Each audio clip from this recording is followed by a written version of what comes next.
Welcome to another mind map session on vector algebra। Completely express करने के लिए हमें दो चीजों की जरूरत पड़े, एक तो उसके मैग्नीट्यूड की और उसके डायरेक्शन की, उसे हम वेक्टर कहते हैं। हाउ डू वी ऐड, हमने किसी स्केलर से मल्टीप्लाई करना तो सीख लिया, डिवाइड करना तो सीख लिया किसी वेक्टर को, but how do we add vectors.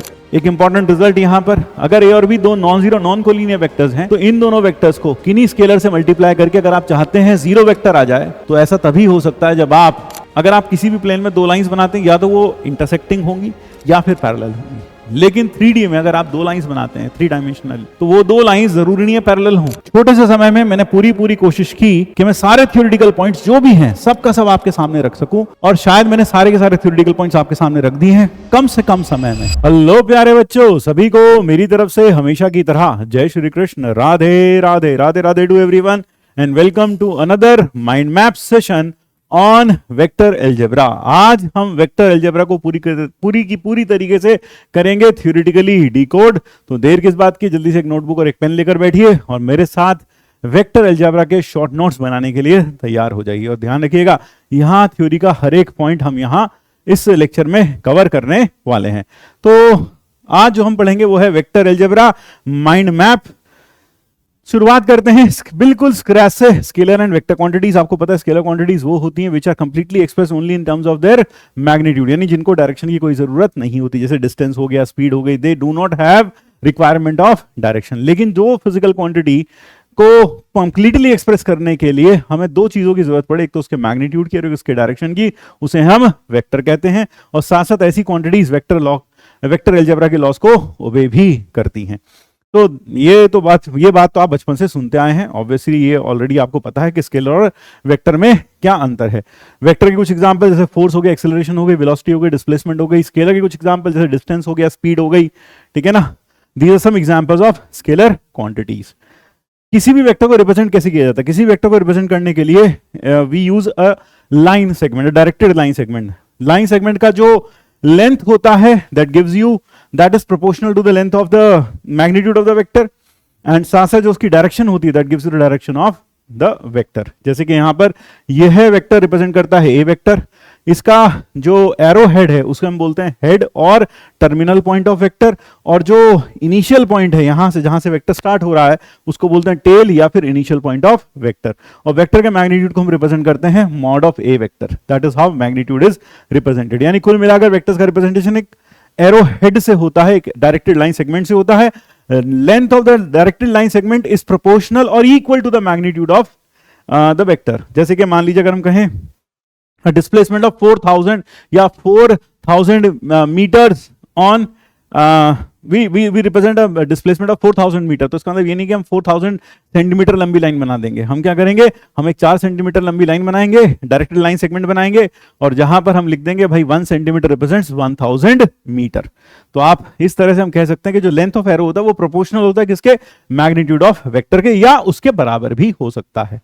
ठीक है, नेक्स्ट इज कुछ इंपॉर्टेंट वेक्टर्स। सबसे पहले जीरो वेक्टर, एक ऐसा वेक्टर जिसका हेड और टर्मिनल पॉइंट सेम हो जाए, ऐसे वेक्टर को हम जीरो वेक्टर कहते हैं।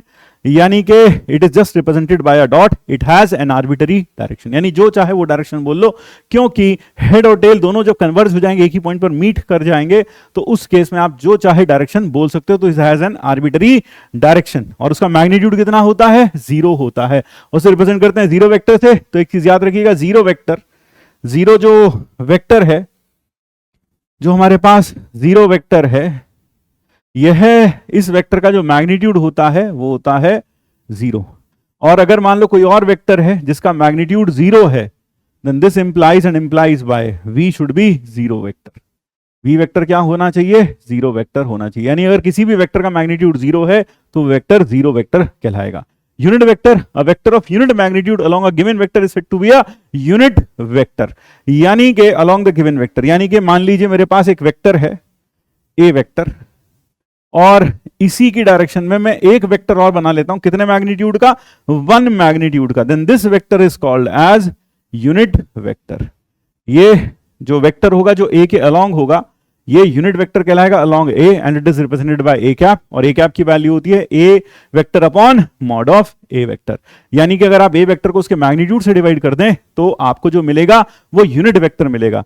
Unit vector is basically required to impart direction to a physical quantity.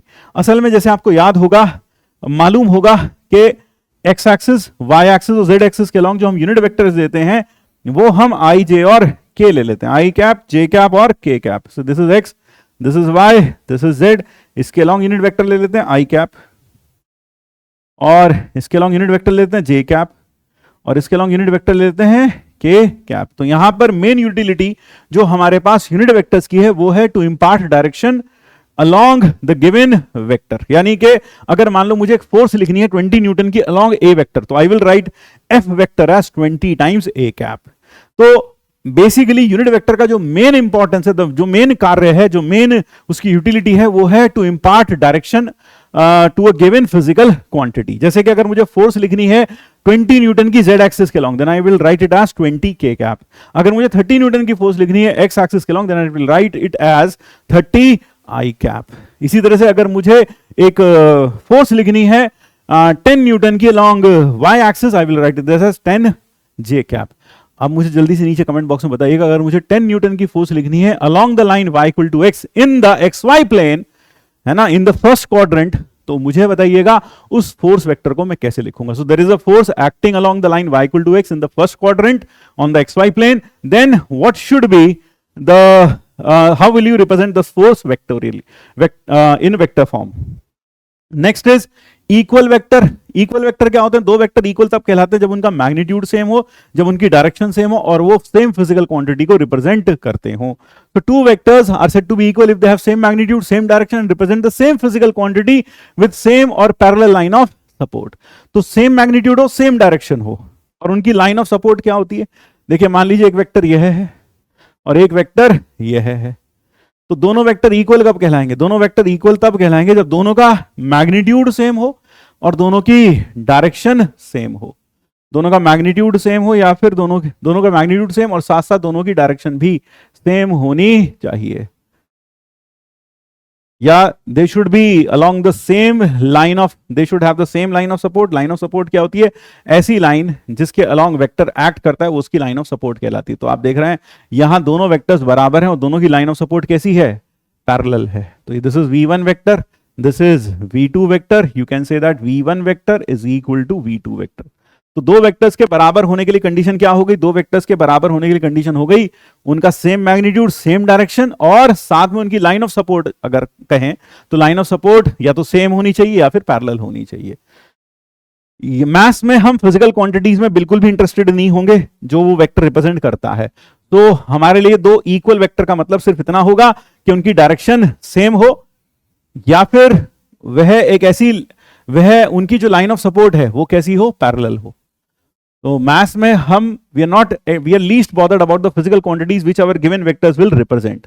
We are only concerned with vectors, not the physical quantities which they represent. वो physics का अपना काम है, अलग है। तो मैथ्स में हम सिर्फ फिजिकल क्वांटिटी में इंटरेस्टेड नहीं होंगे, हम सिर्फ वेक्टर में इंटरेस्टेड होंगे। तो हम किन्हीं भी दो वेक्टर्स को इक्वल कह देंगे प्रोवाइडेड उनका मैग्नीट्यूड सेम हो या फिर वो सेम लाइन ऑफ सपोर्ट के अलॉन्ग एक्ट कर रही हो या फिर पैरेलल लाइन ऑफ सपोर्ट के अलॉन्ग एक्ट कर रहे हो दोनों vectors. Coplanar vectors, a set of given vectors said to be coplanar अगर उनकी line of support same plane के पैरेलल हो, या यूं कहूं कि वो सारे के सारे वेक्टर्स एक प्लेन के पैरेलल हो या फिर एक ही प्लेन में लाई करते हो। थ्री और more vectors lying in the same plane और parallel to the same plane are said to be coplanar. Coinitial vectors, ऐसे वेक्टर्स जिनका सेम स्टार्टिंग पॉइंट होता है, they are called as coinitial vectors. तो ये छोटी छोटी सी कुछ परिभाषाएं हैं जैसे आपको मालूम होनी चाहिए। ये वेक्टर्स क्या हो गए? These are coinitial vectors. So these are coinitial vectors, coinitial vectors. इसी तरह से को टर्मिनल वेक्टर भी कहलाते हैं, को टर्मिनस वेक्टर्स। जिनका सेम टर्मिनल पॉइंट हो ये कहलाते हैं को टर्मिनस वेक्टर, को terminus vectors. These are co-terminus vectors which have the same terminal point. अब आते हैं multiplication of vector by scalar. तो अभी हमने कुल मिलाकर ये देखा, जीरो वेक्टर किसे कहते हैं, यूनिट वेक्टर किसे कहते हैं, को इनिशियल वेक्टर, को टर्मिनल वेक्टर किसको कहते हैं, को प्लानर वेक्टर किसको कहते हैं। तो ये सारी टर्म्स हमने कब दो वेक्टर्स को इक्वल कहते हैं, ये सब चीजें भी हमने देखी। अब पढ़ते हैं multiplication of a vector by a scalar. हम किसी वेक्टर को किसी स्केलर से मल्टीप्लाई करने का मतलब क्या? अगर आप किसी भी वेक्टर को किसी स्केलर m से मल्टीप्लाई करते हैं तो पहली चीज तो उसका मैग्नीट्यूड जो है वो उसका m टाइम्स हो जाता है। यानी कि अगर कल को आपने किसी वेक्टर को 2 से मल्टीप्लाई किया तो उसका मैग्नीट्यूड उसके गिवन मैग्नीट्यूड का 2 टाइम्स हो जाएगा। यानी अगर फोर्स वेक्टर का मैग्नीट्यूड पहले 20 न्यूटन था तो 2f फोर्स का जो मैग्नीट्यूड होगा वो 40 न्यूटन हो जाएगा। अगर आपने f/2 का मैग्नीट्यूड देखा तो वो 10 न्यूटन हो जाएगा। यानी कुल मिलाकर the magnitude of the vector gets multiplied by the constant by which we are multiplying. और दूसरी बात, अगर उसका साइन सेम है, पॉजिटिव है, अगर उसका साइन कैसा है, positive, then in that case the m times f vector will have the same direction as that of f। लेकिन अगर m नेगेटिव है तो उसकी डायरेक्शन जस्ट अपोजिट हो जाएगी। तो ये चीज याद रखिएगा। तो यहां लिखा है if we multiply a vector by a scalar से m, ma is a vector parallel to a whose mod is mod m times a। Obvious सी बात, अगर हमने -2f लिखा तो -2f का मतलब है उसका मैग्नीट्यूड 2 टाइम्स हो जाएगा और उसकी डायरेक्शन अपोजिट हो जाएगी। तो मैग्नीट्यूड 2 टाइम्स होने का मतलब -2 के मॉड से मल्टीप्लाई हो जाएगी फोर्स के मैग्नीट्यूड की value. This multiplication is called scalar multiplication if and B are vectors and m and n are scalars. तो ध्यान रखिए ये कुछ प्रॉपर्टीज हैं, m टाइम्स a लिखो या a टाइम्स m लिखो या m टाइम्स a लिखो, m a वेक्टर लिखो, तीनों एक ही बात है। अगर m plus n times a है then this will distribute as m a plus n a। इसी तरीके से m n इंटू a हो या फिर n m इंटू a हो, इसको हम लिख सकते हैं m n times a vector. फिर m times a plus b scalar multiplication distributive होता है ओवर वेक्टर एडिशन, तो m a plus m b। यहां पर क्या है, यहां पर इस केस में स्केलर एडिशन के ऊपर वेक्टर क्या है, डिस्ट्रीब्यूटिव है। तो m plus n times a vector times a will be ma plus na. That is, this vector is distributive over multiplication of a scalar with a vector is distributive over sum of scalars or sum of vectors. You can say that.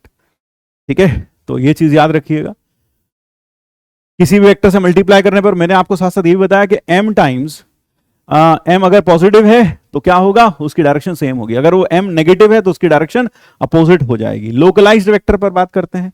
What is localized और bound vector? Localized vector, उनको दूसरा नाम क्या है, fixed vectors, are those vectors in which either the initial और the final position is fixed. The term localized here simply means specific location और position in space. यानी कि ऐसे वेक्टर जो अपनी जगह से हिल ना सके, क्योंकि अगर उन्हें अपनी जगह से हिलाया गया, उनको थोड़ा सा भी उनके पैरेलल ट्रांसलेट किया गया, तो उस केस में उनके द्वारा प्रोड्यूस फिजिकल इफेक्ट चेंज हो जाएगा। जैसे एग्जांपल के तौर पर फोर्स, आपने बहुत सारे मैक्सिमम लोगों से यही एग्जांपल सुना होगा। फोर्स क्या, force is a bound vector because the point of application of force is really is of real importance because मान लीजिए एक डोर है, डोर के बिल्कुल कोने पर आप अगर फोर्स लगाते हैं then will produce maximum torque। लेकिन अगर जहां डोर का हिंज लगा है अगर आप वहां फोर्स लगाएंगे तो आप पाएंगे उस केस में रोटेशनल इफेक्ट 0 हो जाएगा। यानी कि अगर हमने वही फोर्स उसके पैरेलल मूव करके डोर के कहां लगाई, हिंज पर लगाई, तो उस केस में उसके द्वारा प्रोड्यूस्ड इफेक्ट बिल्कुल डिफरेंट हुआ as compared to the force, the same force when applied at the edge of the door. तो आप समझ सकते हैं कि force will produce different effects when moved parallel to itself from one point to another। तो ऐसे vectors को हम क्या बोलते हैं, बाउंड वेक्टर्स या फिर लोकलाइज्ड वेक्टर, क्योंकि उनको उनके पैरेलल मूव नहीं किया जा सकता, क्योंकि उनके द्वारा प्रोड्यूस फिजिकल इफेक्ट चेंज हो जाता है। तो they represent quantities related to specific positions, example force. ये हो गया लोकलाइज्ड और बाउंड वेक्टर। फिर उसके बाद आता है free vector. Non localized or non-localized or free vectors have fixed magnitude and direction but are not tied to a particular position. They do not have any fixed points and are free in space. They can be applied to any arbitrary point in space without changing its properties. These vectors are independent of their position and can be applied anywhere. Velocity, momentum are examples of non-localized vectors. तो यहां पर हम इस vector को उसके parallel move कर सकते हैं, yet the physical effect produced by them will remain the same. Example जैसे यहां लिखा है, हमारे पास वेलोसिटी हो गई, मोमेंटम हो गया, these are some examples of free vectors। ये फ्री वेक्टर्स के कुछ एग्जाम्पल्स हैं।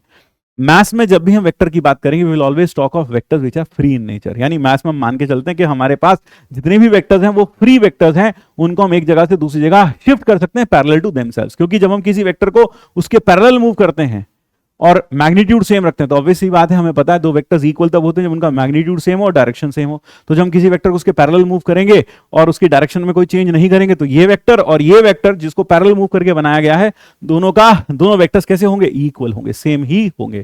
तो मैथ्स में we will majorly deal with free vectors. Next is how do we add. हमने किसी स्केलर से मल्टीप्लाई करना तो सीख लिया, डिवाइड करना तो सीख लिया किसी वेक्टर को, but how do we add vectors. Vector को ऐड करने के लिए दो तरह के लॉज हैं, एक है ट्राइंगल लॉ।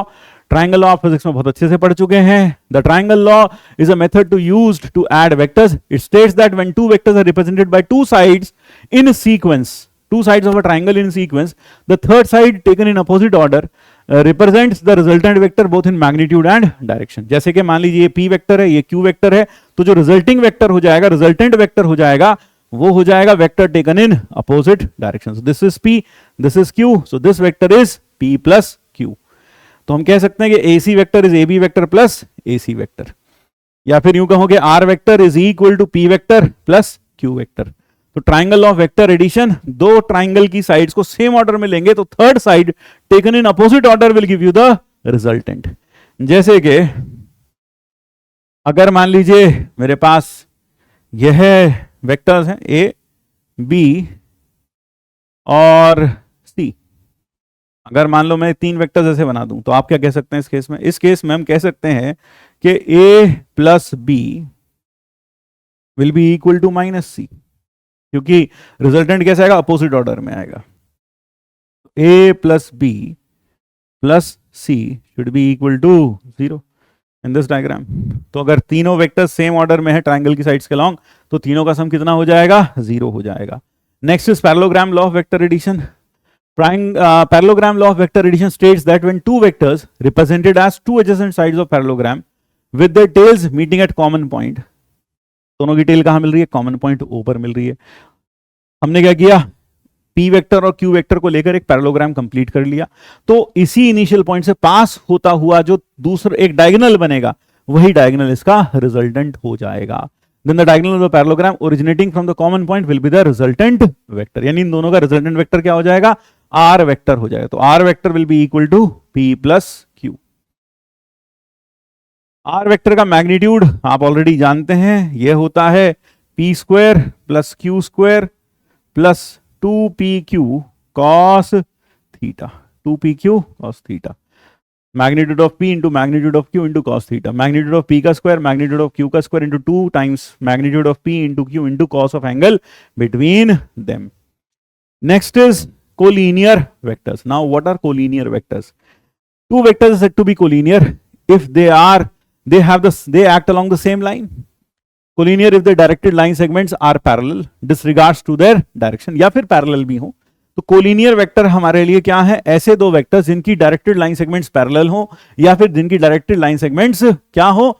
सेम हो। Such vectors are said to be collinear. यानी कि अगर मान लीजिए ये डायरेक्टेड लाइन सेगमेंट है, एक वेक्टर यह हुआ और दूसरा वेक्टर यह हुआ, तो ये दोनों वेक्टर्स कैसे हैं? They are collinear vectors.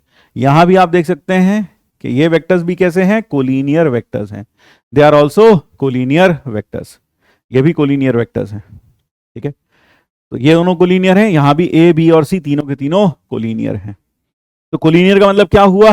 Collinear बोलो या पैरेलल बोलो, क्योंकि हम बात किस में कर रहे हैं? फ्री वेक्टर्स में। मैथ्स में मैंने आपको पहले ही बताया, हम मैक्सिमम टाइम्स जो वेक्टर्स की बात करते हैं वो फ्री वेक्टर्स की बात करते हैं। तो अगर मेरे पास ऐसे दो वेक्टर्स हैं जिनकी लाइन ऑफ एक्शन पैरेलल हो या फिर जिनकी लाइन ऑफ एक्शन सेम हो, तो ऐसे वेक्टर्स को हम कहते हैं कोलिनियर या parallel vectors. If they have the same direction, then they are called as like parallel vectors. Otherwise, they are called as unlike parallel vectors. जैसे ये दोनों क्या हैं? ये दोनों हैं unlike parallel vectors. These are unlike parallel vectors. क्योंकि ये दोनों parallel तो हैं, unlike parallel vectors. ये दोनों पैरेलल तो हैं, लेकिन दोनों की डायरेक्शन अपोजिट है।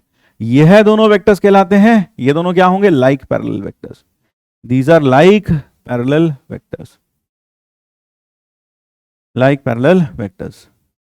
अगर दो वेक्टर्स कैसे हैं? दो वेक्टर्स अगर कोलिनियर हैं, अगर दो वेक्टर्स कोलिनियर हैं तो भैया दोनों की डायरेक्शन या तो सेम होगी या अपोजिट होगी, मैग्नीट्यूड में डिफरेंस होगा। तो हम एक वेक्टर को दूसरे वेक्टर का हमेशा कोई स्केलर मल्टीपल लिख सकते हैं। We can always write one vector as two non-zero vectors. Two non-zero vectors A and B are collinear if and only if you can write one of them, any one of them as a scalar multiple of the other, where k belongs to some real number. अगर k positive है तो parallel vectors हो जाएंगे, like parallel vectors हो जाएंगे, और k negative है तो ये अनलाइक पैरेलल वेक्टर्स हो जाएंगे. तो कुल मिलाकर कोलिनियरिटी का टेस्ट क्या हुआ? दो वेक्टर्स कोलिनियर कब होंगे? जब एक को दूसरे का स्केलर मल्टीपल लिख सकें, है ना. तो वेक्टर्स कैसे हो जाएंगे? कोलिनियर वेक्टर्स हो जाएंगे. अगर वो स्केलर कैसा है? पॉजिटिव है, तो लाइक पैरेलल वेक्टर्स. अगर वो स्केलर नेगेटिव है, then the two vectors will be unlike parallel vectors. They will be unlike parallel vectors. एक इंपॉर्टेंट रिजल्ट यहां पर, अगर ए और बी दो non zero non collinear vectors हैं, तो इन दोनों वेक्टर्स को किन्हीं स्केलर से मल्टीप्लाई करके अगर आप चाहते हैं जीरो वेक्टर आ जाए, तो ऐसा तभी हो सकता है जब आप x को भी जीरो ले लें और y को भी जीरो ले लें. यानी two non zero non collinear vectors multiplied to some constant and when added will give you zero vector only if you multiplied each of them by zero. Zero vector की, है ना, ये clear हुआ, ये clear हुआ. यहां पर मैं आपको थोड़ी बहुत प्रॉपर्टीज बता दूं जीरो वेक्टर की. जीरो वेक्टर को किसी भी स्केलर से मल्टीप्लाई कर लो m times, zero vector will always be zero. इसी तरीके से zero into any vector a is also zero. यहां दोनों में फर्क है, ये जीरो वेक्टर है और ये जीरो स्केलर है. Zero into A will always be zero. m into zero vector will always also give you zero vector, zero answer. m into zero will give you not zero, बल्कि यहां क्या होगा? देखो दोनों में अंतर देखो. यहां क्या होगा? Zero vector. और यहां क्या होगा? यहां भी जीरो वेक्टर होगा. तो m times zero is zero vector, zero times A vector is also zero vector. तो यहां यह कहा गया है कि अगर आपके पास दो non zero non collinear vectors हैं, तो आप उन दोनों को मल्टीप्लाई, किसी कांस्टेंट से मल्टीप्लाई करके ऐड करके जीरो तभी ला सकते हैं जब पहला कांस्टेंट भी जीरो हो और दूसरा कांस्टेंट भी जीरो हो. तभी ऐसा हो सकता है, नहीं तो जीरो आ ही नहीं सकता. ऑब्वियस सी बात है, जब नॉन जीरो नॉन कोलिनियर हैं तो ऐसे दो वेक्टर्स हमेशा क्या बनाएंगे? They will form a triangle और a parallelogram, we can say for that sake. तो उनका जो रिजल्टेंट होगा जब हम उसे एक्स ए और वाई बी जब मल्टीप्लाई करेंगे, तो भाई ये एक्स ए और वाई बी अगर देखा जाए तो X A plus Y B ये आ जाएगा. अगर हमने किसी वेक्टर को x से मल्टीप्लाई किया और y से मल्टीप्लाई किया, तो उनको लेकर हम एक ट्राइंगल बना सकते हैं. तो X A plus Y B ये रिजल्टेंट हो जाएगा. अब ये वेक्टर जीरो कब होगा? ये वेक्टर जीरो तब होगा जब ट्राइंगल ना बने. ट्राइंगल तो बनेगा, क्यों? क्योंकि नॉन जीरो नॉन कोलिनियर है. ट्राइंगल कब नहीं बनता? जब ये कोलिनियर होते. लेकिन ये तो नॉन कोलिनियर है, तो ट्राइंगल नहीं बनना चाहिए. ट्राइंगल नहीं बनना चाहिए, तभी तो ये रिजल्टेंट का वैल्यू, मतलब कुल मिलाकर ये जीरो आ जाना चाहिए. तो ये जीरो कब आएगा? जब क्या हो जाए, यहां पर ये थोड़ा अच्छे से समझे कि मेरे पास x A plus Y B बराबर जीरो वेक्टर दे रखा है. हमें पता है ये एक्स ए है, ये वाई बी है. तो X A plus Y B the third closing side of the triangle. और जब ये third closing side of the triangle है, तो ये भाई कभी भी जीरो नहीं आ सकता, क्योंकि ट्राइंगल तो बन के रहेगा, क्योंकि दोनों के दोनों वेक्टर्स कैसे हैं? Non zero non collinear. तो एक्स और ए से मल्टीप्लाई करके अभी भी अगर वो नॉन जीरो नॉन कोलिनियर रहते हैं, तो ट्राइंगल का थर्ड साइड तो नॉन जीरो लेंथ का होगा ही. तो इसलिए x A plus Y B zero नहीं हो सकता. तो सिर्फ जीरो करने का एक ही तरीका, जब दोनों को क्या कर दिया जाए? जब दोनों को जीरो से मल्टीप्लाई कर दिया जाए. That is what we meant to say over here. Next important point, अगर ट्राइंगल के एक वर्टेक्स से दो इमर्जिंग वेक्टर्स ले लो, then the sum of these two vectors is equal to two times the median vector drawn from A to the third side. So if you take from any vertex of a triangle, you take two vectors emerging along the two sides, then AB vector plus AC vector will be two times the median vector to the third side. तो अगर B के respect में लिखना तो हम लिखेंगे BA plus BC will be two times BE, where BE is the median vector drawn from B to AC. तो ये सब चीजें क्लास में आपने पढ़ी रखी हैं. बात करते हैं पोजीशन वेक्टर की. चैप्टर काफी लंबा है, बहुत सारे थ्योरेटिकल पॉइंट्स हैं इसके अंदर. तो पोजीशन वेक्टर क्या है? मान लीजिए आपके पास कोई एक पॉइंट है O और एक पॉइंट है, ये कैसा पॉइंट है? फिक्स्ड पॉइंट है, फिक्स्ड पॉइंट. तो अगर ये फिक्स्ड पॉइंट है और ये पॉइंट है A, then OA vector is called position vector of A with respect to. तो पोजीशन वेक्टर को P डॉट V की फॉर्म में लिख लेते हैं. P dot V position vector of A with respect to P, with respect to O. यहां याद रखने वाली बात यह है कि अगर आपको ए बी वेक्टर लिखना है, ए बी वेक्टर होता है position vector of B minus position vector of A, position vector of B minus position vector of A, that is vector A B. यह थोड़ा और अच्छे से देखने के लिए आप ये समझ सकते हैं, मान लीजिए आपके पास ये ए और ये B, this is A and this is B, ये वाला वेक्टर है बी, ये वाला पॉइंट है B vector, this point is B and you want A B vector. तो आपको ए बी वेक्टर कैसे मिलेगा? Position vector of B minus position vector of A. तो बी के पोजीशन वेक्टर में से ए का पोजीशन वेक्टर माइनस कर देंगे, then we will get A B vector. तो कभी भी अगर आपको ए बी वेक्टर चाहिए तो सेकंड लेटर का position vector minus first letter का पोजीशन वेक्टर, तो A B vector is position vector of B minus position vector of A. अगर मुझे वेक्टर का पोजीशन वेक्टर लिखना है in terms of I J and K, यानी कि if the coordinates of p are x y z, then the position vector of p with respect to coordinate axis is r vector and it is given as xi plus yj plus zk. That is the position vector of p with respect to origin of the coordinate system. P represents a point in 3D, x, y, z are the coordinates of point p, r is the position vector of p and I, j, k are unit vectors along x, y and z directions respectively. यहां पर position vector of P का जो magnitude होता है वो होता है under root of X square plus Y square plus Z square, that is the magnitude of OP vector. Next is the section formula. Section formula में अगर मान लीजिए मेरे पास दो पॉइंट हैं ए और बी, उनके पोजीशन वेक्टर्स हैं ए वेक्टर और बी वेक्टर। जिस तरह से कोऑर्डिनेट्स हम किसी वेक्टर के साथ में लिख देते हैं ब्रैकेट लगाकर, उसी तरह से पोजीशन वेक्टर भी हम साथ में लिख देते हैं उस पॉइंट के जो के उस पोजीशन वेक्टर से रिप्रेजेंटेड है।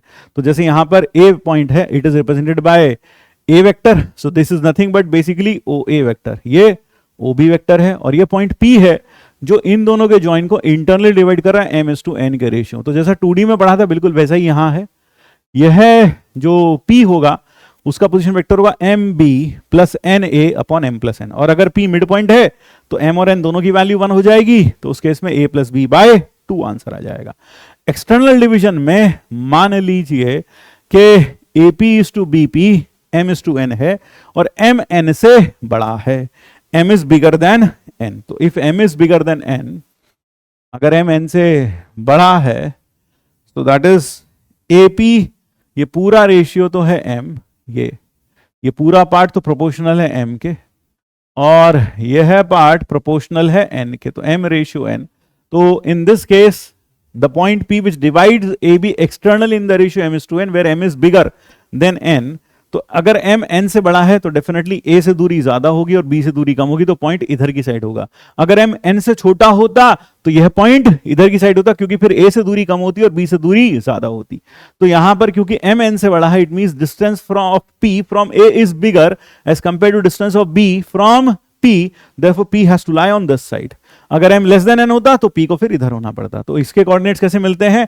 अगेन na mb, तो mb माइनस na लिख लो, है ना, mb माइनस na या na माइनस mb, कुछ भी लिख सकते हैं, लेकिन नीचे भी वही ऑर्डर लिखना पड़ेगा।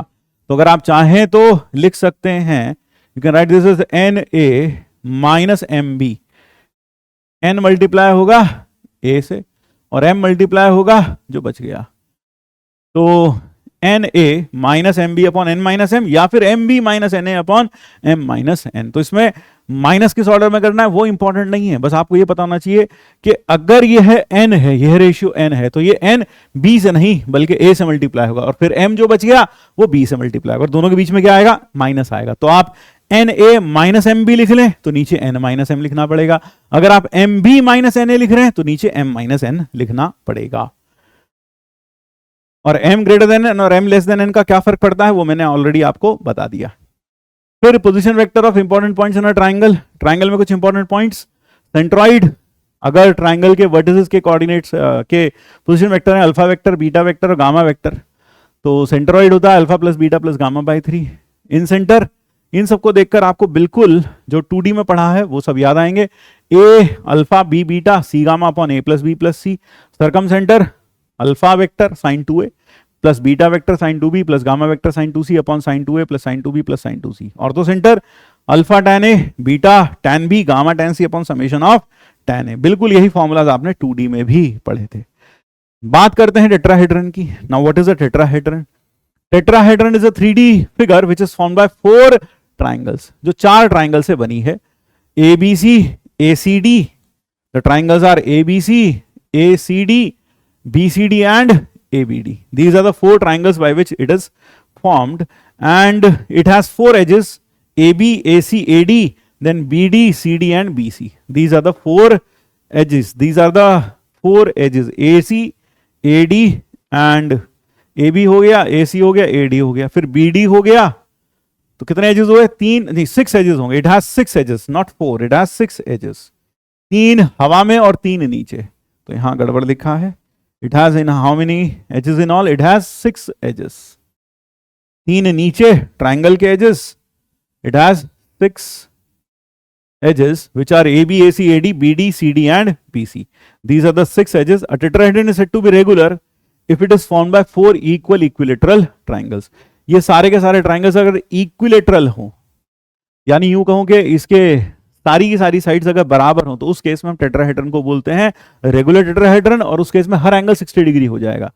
हर टेट्राहेड्रन में ऐसा नहीं होता है, लेकिन कुछ टेट्राहेड्रन जिनमें सारी साइड्स बराबर हो, ऐसे टेट्राहेड्रन को हम रेगुलर टेट्राहेड्रन बोलते हैं। और साथ ही साथ उनका हर फेस का जो एंगल होता है, क्योंकि ट्राइंगल इक्विलेटरल्स बन जाएंगे, इक्विलेटरल बन जाएंगे, तो हर ट्राइंगल का जो एंगल होगा वो 60 डिग्री हो जाएगा। जैसे कि यहां पर अगर ये इक्विलेटरल है तो ये भी 60 डिग्री हो जाएगा, ये 60 डिग्री हो जाएगा, ये एंगल 60 डिग्री हो जाएगा, ये 60 हो जाएगा। Every angle will be 60 degree, क्योंकि उस केस में दे will be found by 4 equal equilateral triangles.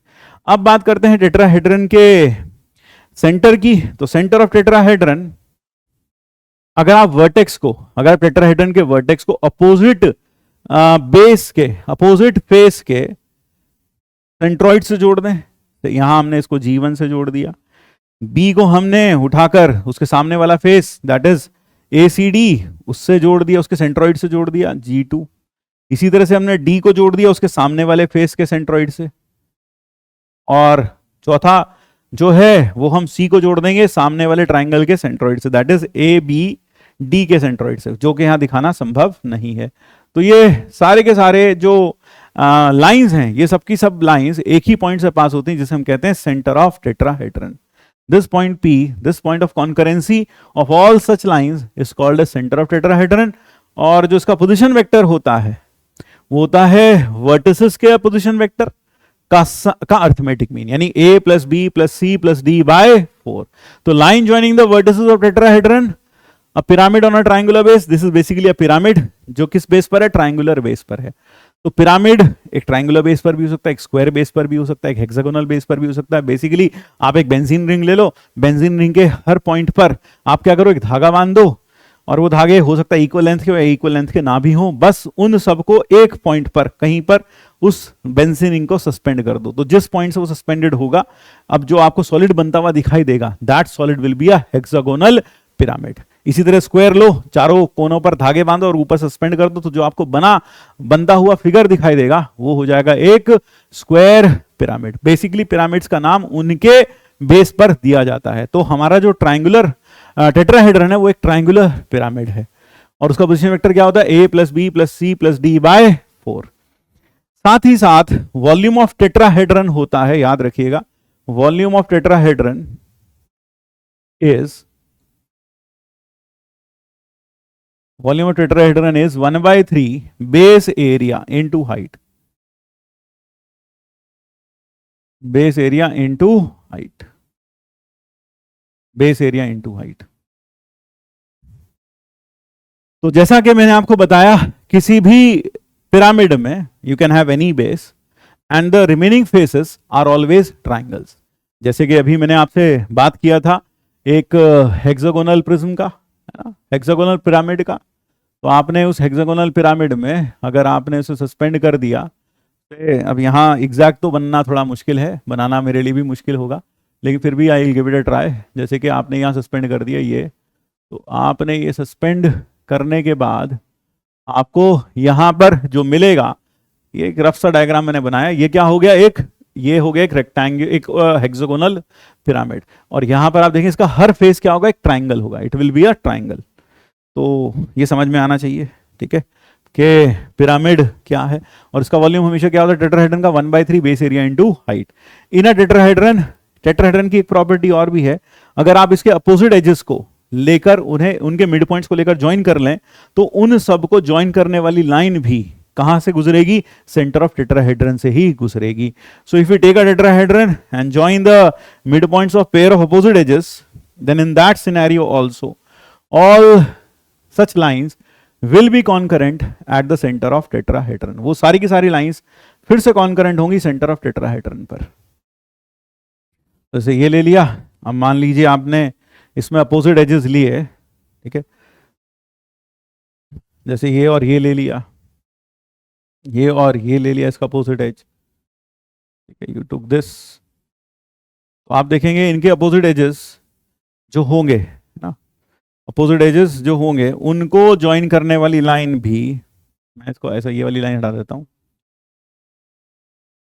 क्योंकि ज्यादा बनाएंगे तो थोड़ा अटपटा सा डायग्राम लगेगा। जैसे मान लो हमने ये ले लिया, ठीक है, तो यहां पर आपने इसके मिड पॉइंट से इसको मिलाया, you have joined this to the mid point of this line, ठीक है, आपने इसको इसके मिड पॉइंट से मिला दिया और ये हो गया इनका पॉइंट ऑफ इंटरसेक्शन।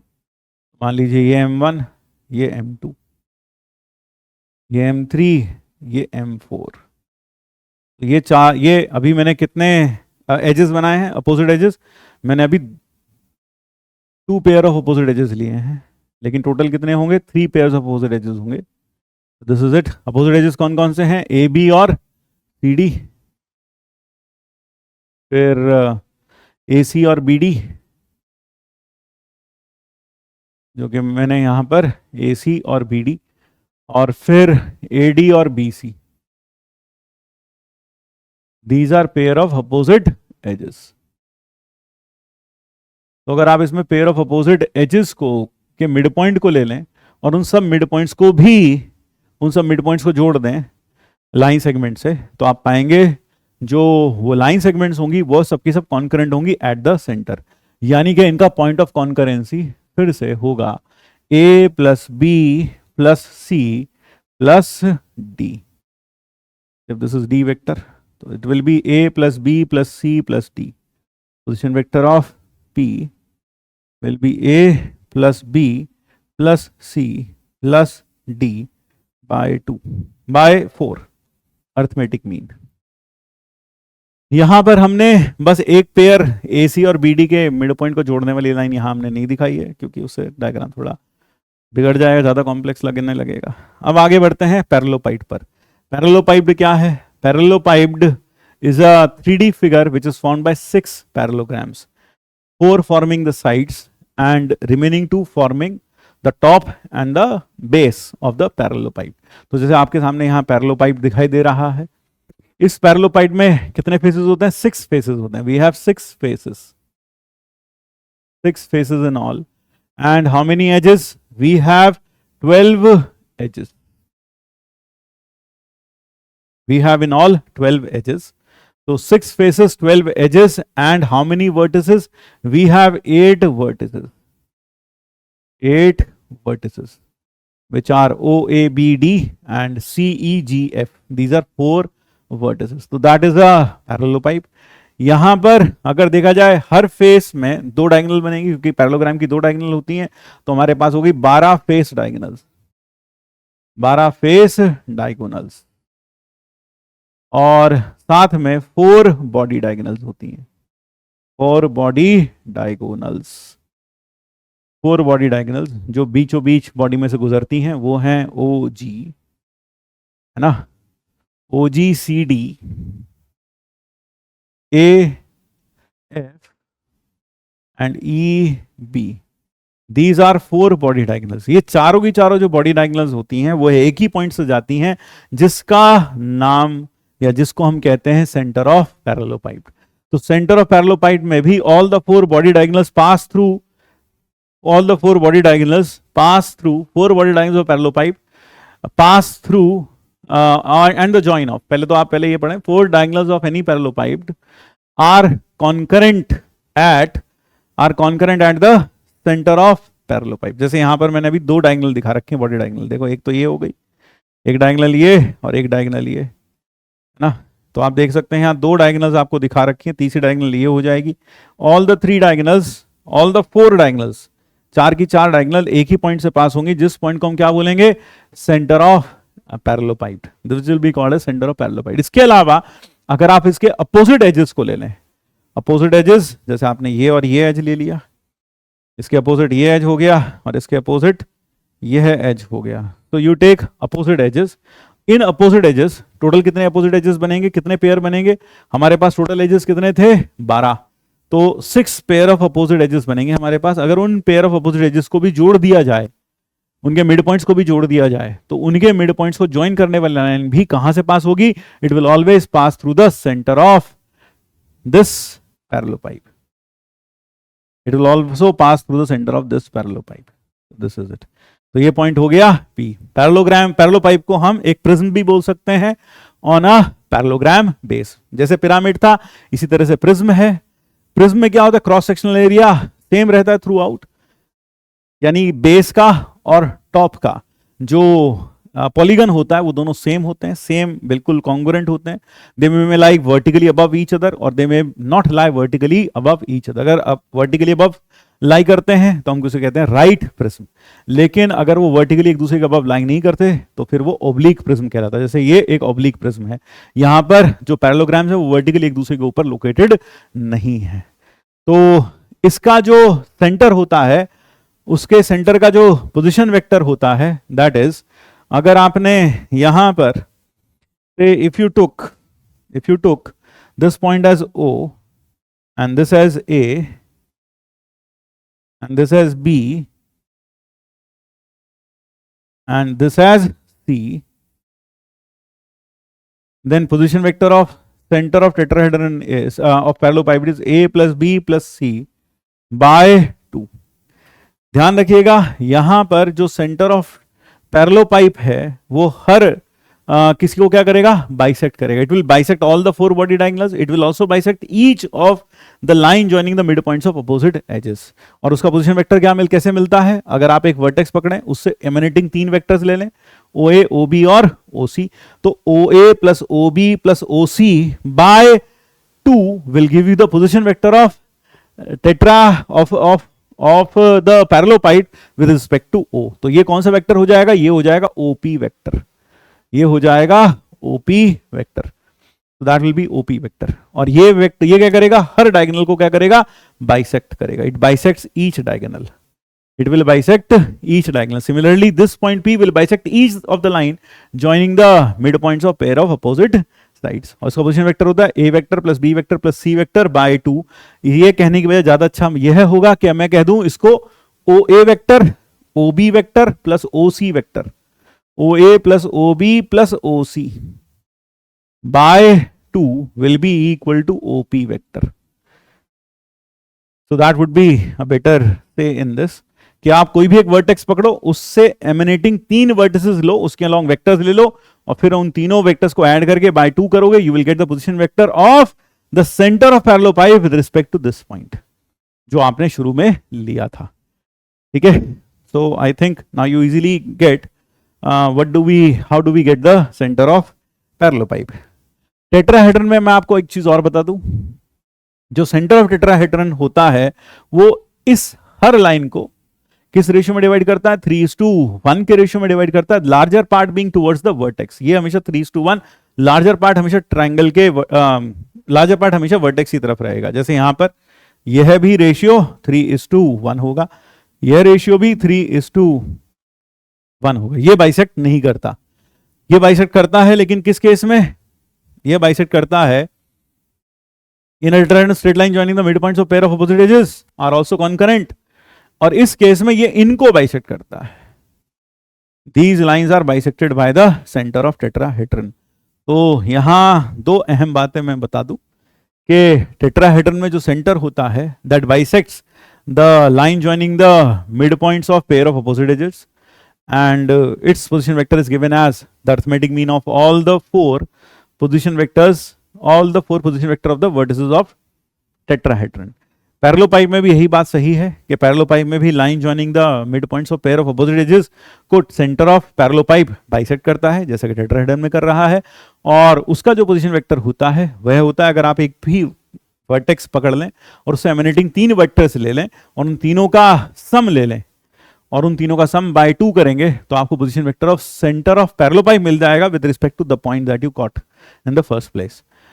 फिर दूसरी बात, 4 बॉडी डायगोनल्स का जो पॉइंट ऑफ इंटरसेक्शन होता है पैरेललोपाइप में वह भी सेंटर ऑफ पैरेललोपाइप होता है और सेंटर ऑफ पैरेललोपाइप इनको भी बाइसेक्ट करता है.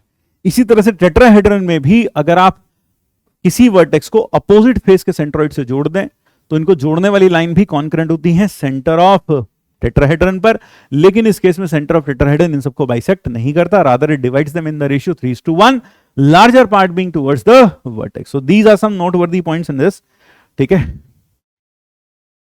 Next is vector equation of line.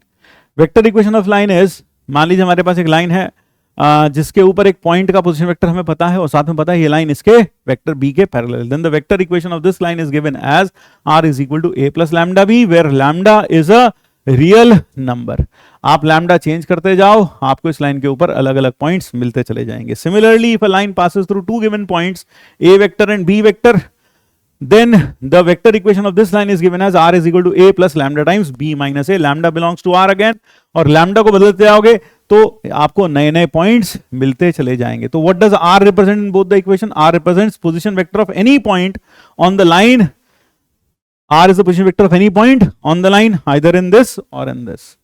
यहां पर r क्या रिप्रेजेंट करता है? इसके ऊपर मौजूद कोई भी पॉइंट का पोजीशन वेक्टर. हर पॉइंट के लिए एक यूनिक लैम्डा होगा और हर लैम्डा के लिए एक यूनिक पॉइंट होगा. So there is a 1-to-1 correspondence between the points lying on this line and values of lambda. So you go on changing the values of lambda, you get different points on this line, and for different points you get different lambdas here. So 1 point, 2 point. अगर line के बारे में एक चीज याद रखिएगा, 2 lines in a plane, अगर आप किसी भी प्लेन में 2 लाइंस बनाते हैं या तो वो इंटरसेक्टिंग होंगी या फिर पैरेलल होंगी. लेकिन 3D में अगर आप 2 लाइंस बनाते हैं, 3 डायमेंशन में अगर आप 2 लाइन बनाते हैं 3D स्पेस में, तो वो 2 लाइंस जरूरी नहीं है पैरेलल हो या फिर इंटरसेक्टिंग हो. They may neither be parallel nor be intersecting. Such lines are called as skew lines. ऐसी लाइन को क्या बोलते हैं? स्क्यू लाइंस बोलते हैं. अच्छा, यहां पर एक चीज और बता दूं. मान लीजिए मेरे पास एक लाइन है R1, R is equal to a plus lambda b, a plus lambda times b vector, and I have another line which is c plus mu times d vector. So this is line L1, this is line L2, then L1 parallel to L2. अगर L1 L2 के parallel है, L1 parallel to L2, this implies and implies by, ये पहली line किसके vector के parallel होगी? B vector के. किसके पैरेलल होगी? डी वेक्टर के. So this implies and implies by B vector will be parallel to D vector.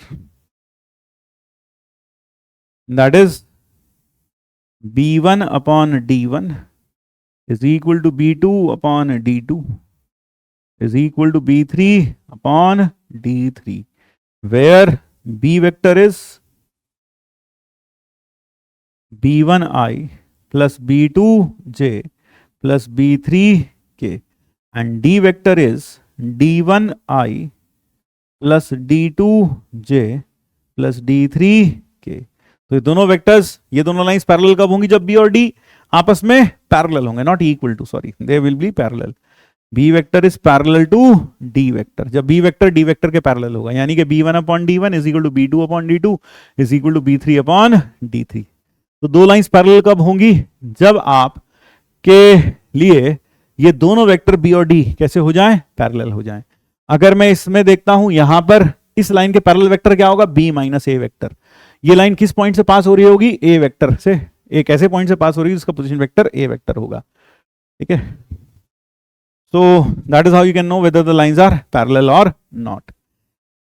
Perpendicular के लिए क्या होगा? अगर आप बी डॉट डी कर लें और आपको पता चल जाए 0 है तो लाइंस कैसी हो जाएंगी? परपेंडिकुलर. तो ये भी मैं लिख देता हूं, L1 is perpendicular to L2 implies and implies by B dot D is equal to 0. That is B1 D1 plus B2 D2 plus B3 D3 is equal to 0. So then in that case the lines will be perpendicular. Vector equation of the angle bisectors, से एक line मेरे पास है L1 which is R is equal to A plus lambda B, and I have another line L2 which is R is equal to A plus mu times C. मैंने दोनों में A vector इसलिए लिखा है यानी ताकि मैं इस बात पर एम्फसाइज करूं कि ये दोनों लाइंस इंटरसेक्टिंग है. कहां पर? A पॉइंट पर. They intersect at point with position vector A. तो इस केस में जो बाइसेक्टर आएगा, दो बाइसेक्टर आएंगे हमेशा, दो लाइंस के बीच में दो बाइसेक्टर्स होते हैं, एक बाइसेक्टर B1 और एक बाइसेक्टर B2. हम इस लाइन के पैरेलल वेक्टर क्या है? B vector. तो B वेक्टर की जगह हम कह सकते हैं इस लाइन के पैरेलल वेक्टर B कैप ले सकते हैं. इस लाइन के पैरेलल वेक्टर मतलब हमने C कैप ले लिया, इसके पैरेलल वेक्टर B कैप ले लिया, और पैरेललोग्राम लॉ से जब हम इन्हें ऐड करेंगे तो ये जो वेक्टर आएगा B cap plus C cap, this will be a vector along B1. तो B1 की इक्वेशन क्या हो जाएगी? B1 passes through A and vector parallel to this is B cap plus C cap. इसी तरीके से जो दूसरा बाइसेक्टर होगा B2 which will be R is equal to A plus S times B cap, है ना, S times B cap minus C cap, क्योंकि ये वाला वेक्टर हो जाएगा माइनस सी कैप और यह रिजल्टेंट हो जाएगा B cap minus C cap. So this will be vector along B2. So we can write down the equation of the angle bisector in this way. एक चीज note करने लायक है, यहां पर भी B1 is perpendicular to B2. आप चाहें तो टेस्ट कर सकते हैं. कैसे? ये वेक्टर ये इसके पैरेलल है, ये इसके पैरेलल है, तो अगर B cap plus C cap dot B cap minus C cap करेंगे ये आ जाएगा 1 minus 1, that will give you 0. So they are perpendicular to each other. तो एंगल बाइसेक्टर्स परपेंडिकुलर होते हैं एक दूसरे के, और unit vectors along bisector are given as B cap plus C cap and B cap minus C cap. These are bisectors along the angle bisectors. These are vectors along angle bisectors. फिर अगर 3 point हमारे पास है A B C और हमें उन्हें collinear proof करना है, तो कोलिनियर प्रूफ करने का पहला तरीका तो क्या हो सकता है? पहला तरीका हो सकता है, सबसे अच्छा तरीका ए बी, अगर आप 3 पॉइंट्स ए बी सी हैं तो अगर आप शो कर दें कि A B vector is parallel to B C vector या lambda times B C vector, तो this implies and implies by A B C are collinear. तो सबसे अच्छा तरीका तो यह है. दूसरा तरीका हो सकता है method 2.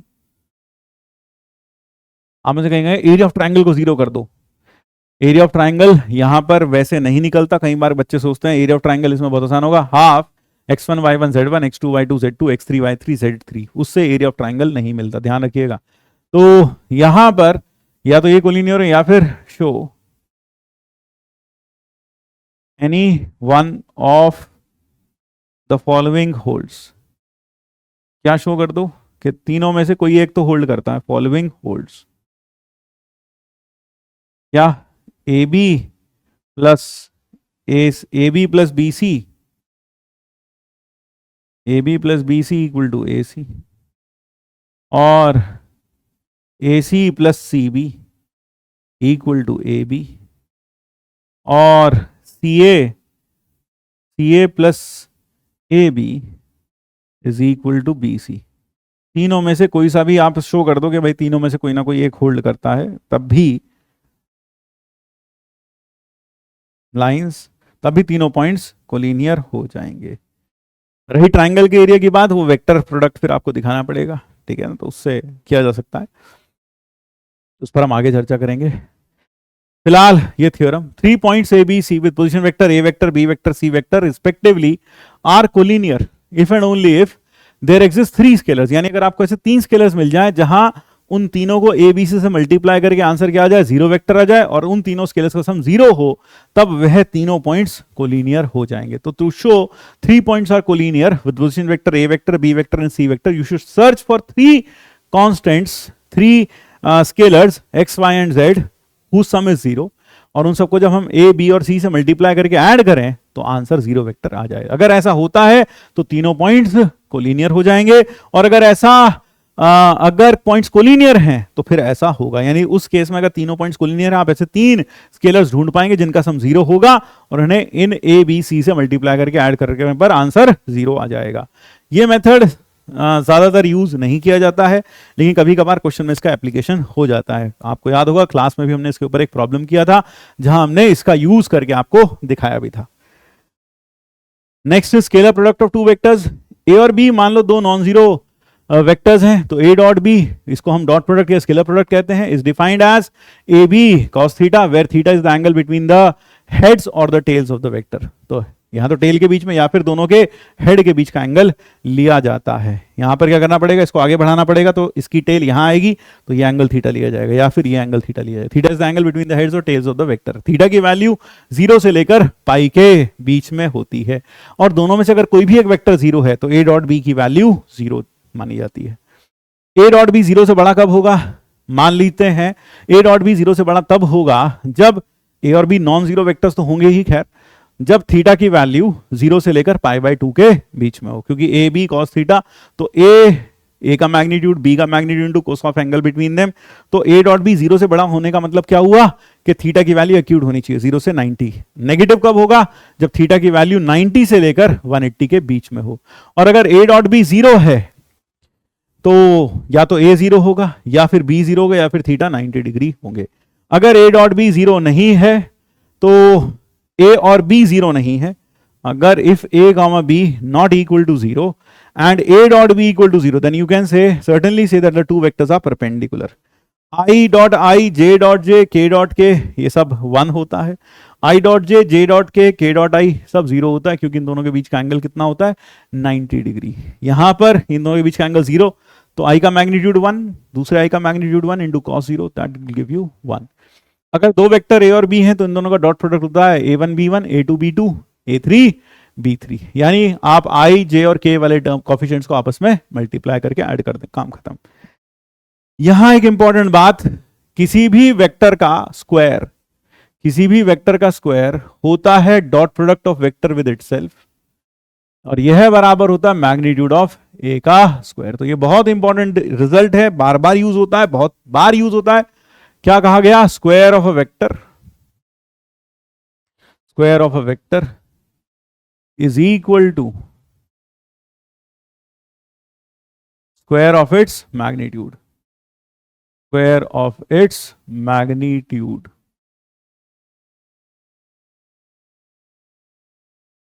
or square of the magnitude, and is also equal to dot product of vector with itself. Dot product of vector with itself. That is what square of a vector means. So square of a vector is equal to square of its magnitude and is also equal to dot product of vector with itself.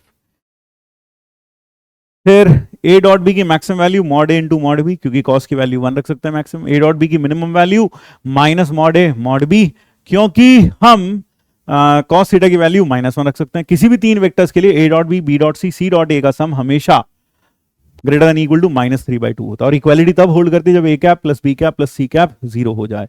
ये 3 unit vectors के लिए है, और किसी भी vector a को हम ऐसे लिख सकते हैं, a vector can be written as a dot i times i, a dot j times j, a dot k times k, that is how it can be written. हम इसे ऐसे लिख सकते हैं। फिर यहां पर हम यह भी बता दें कि मैक्सिमम जो भी अलजेब्रिक आइडेंटिटीज हैं स्क्वायर से इन्वॉल्विंग, वो सब की सब यहां भी होल्ड कर सकती हैं। तो ये हो जाएगा a वेक्टर का मैग्नीट्यूड का स्क्वायर, b वेक्टर का square plus 2a dot b, और अगर माइनस हो तो -2a dot b, a plus b plus c का square it is equal to A vector का स्क्वायर, बी वेक्टर का स्क्वायर प्लस सी वेक्टर का square plus 2 times A dot B dot C और फिर C dot A. फिर इसी तरह से A plus B dot A minus B, it can be written as A vector का square minus B vector का square.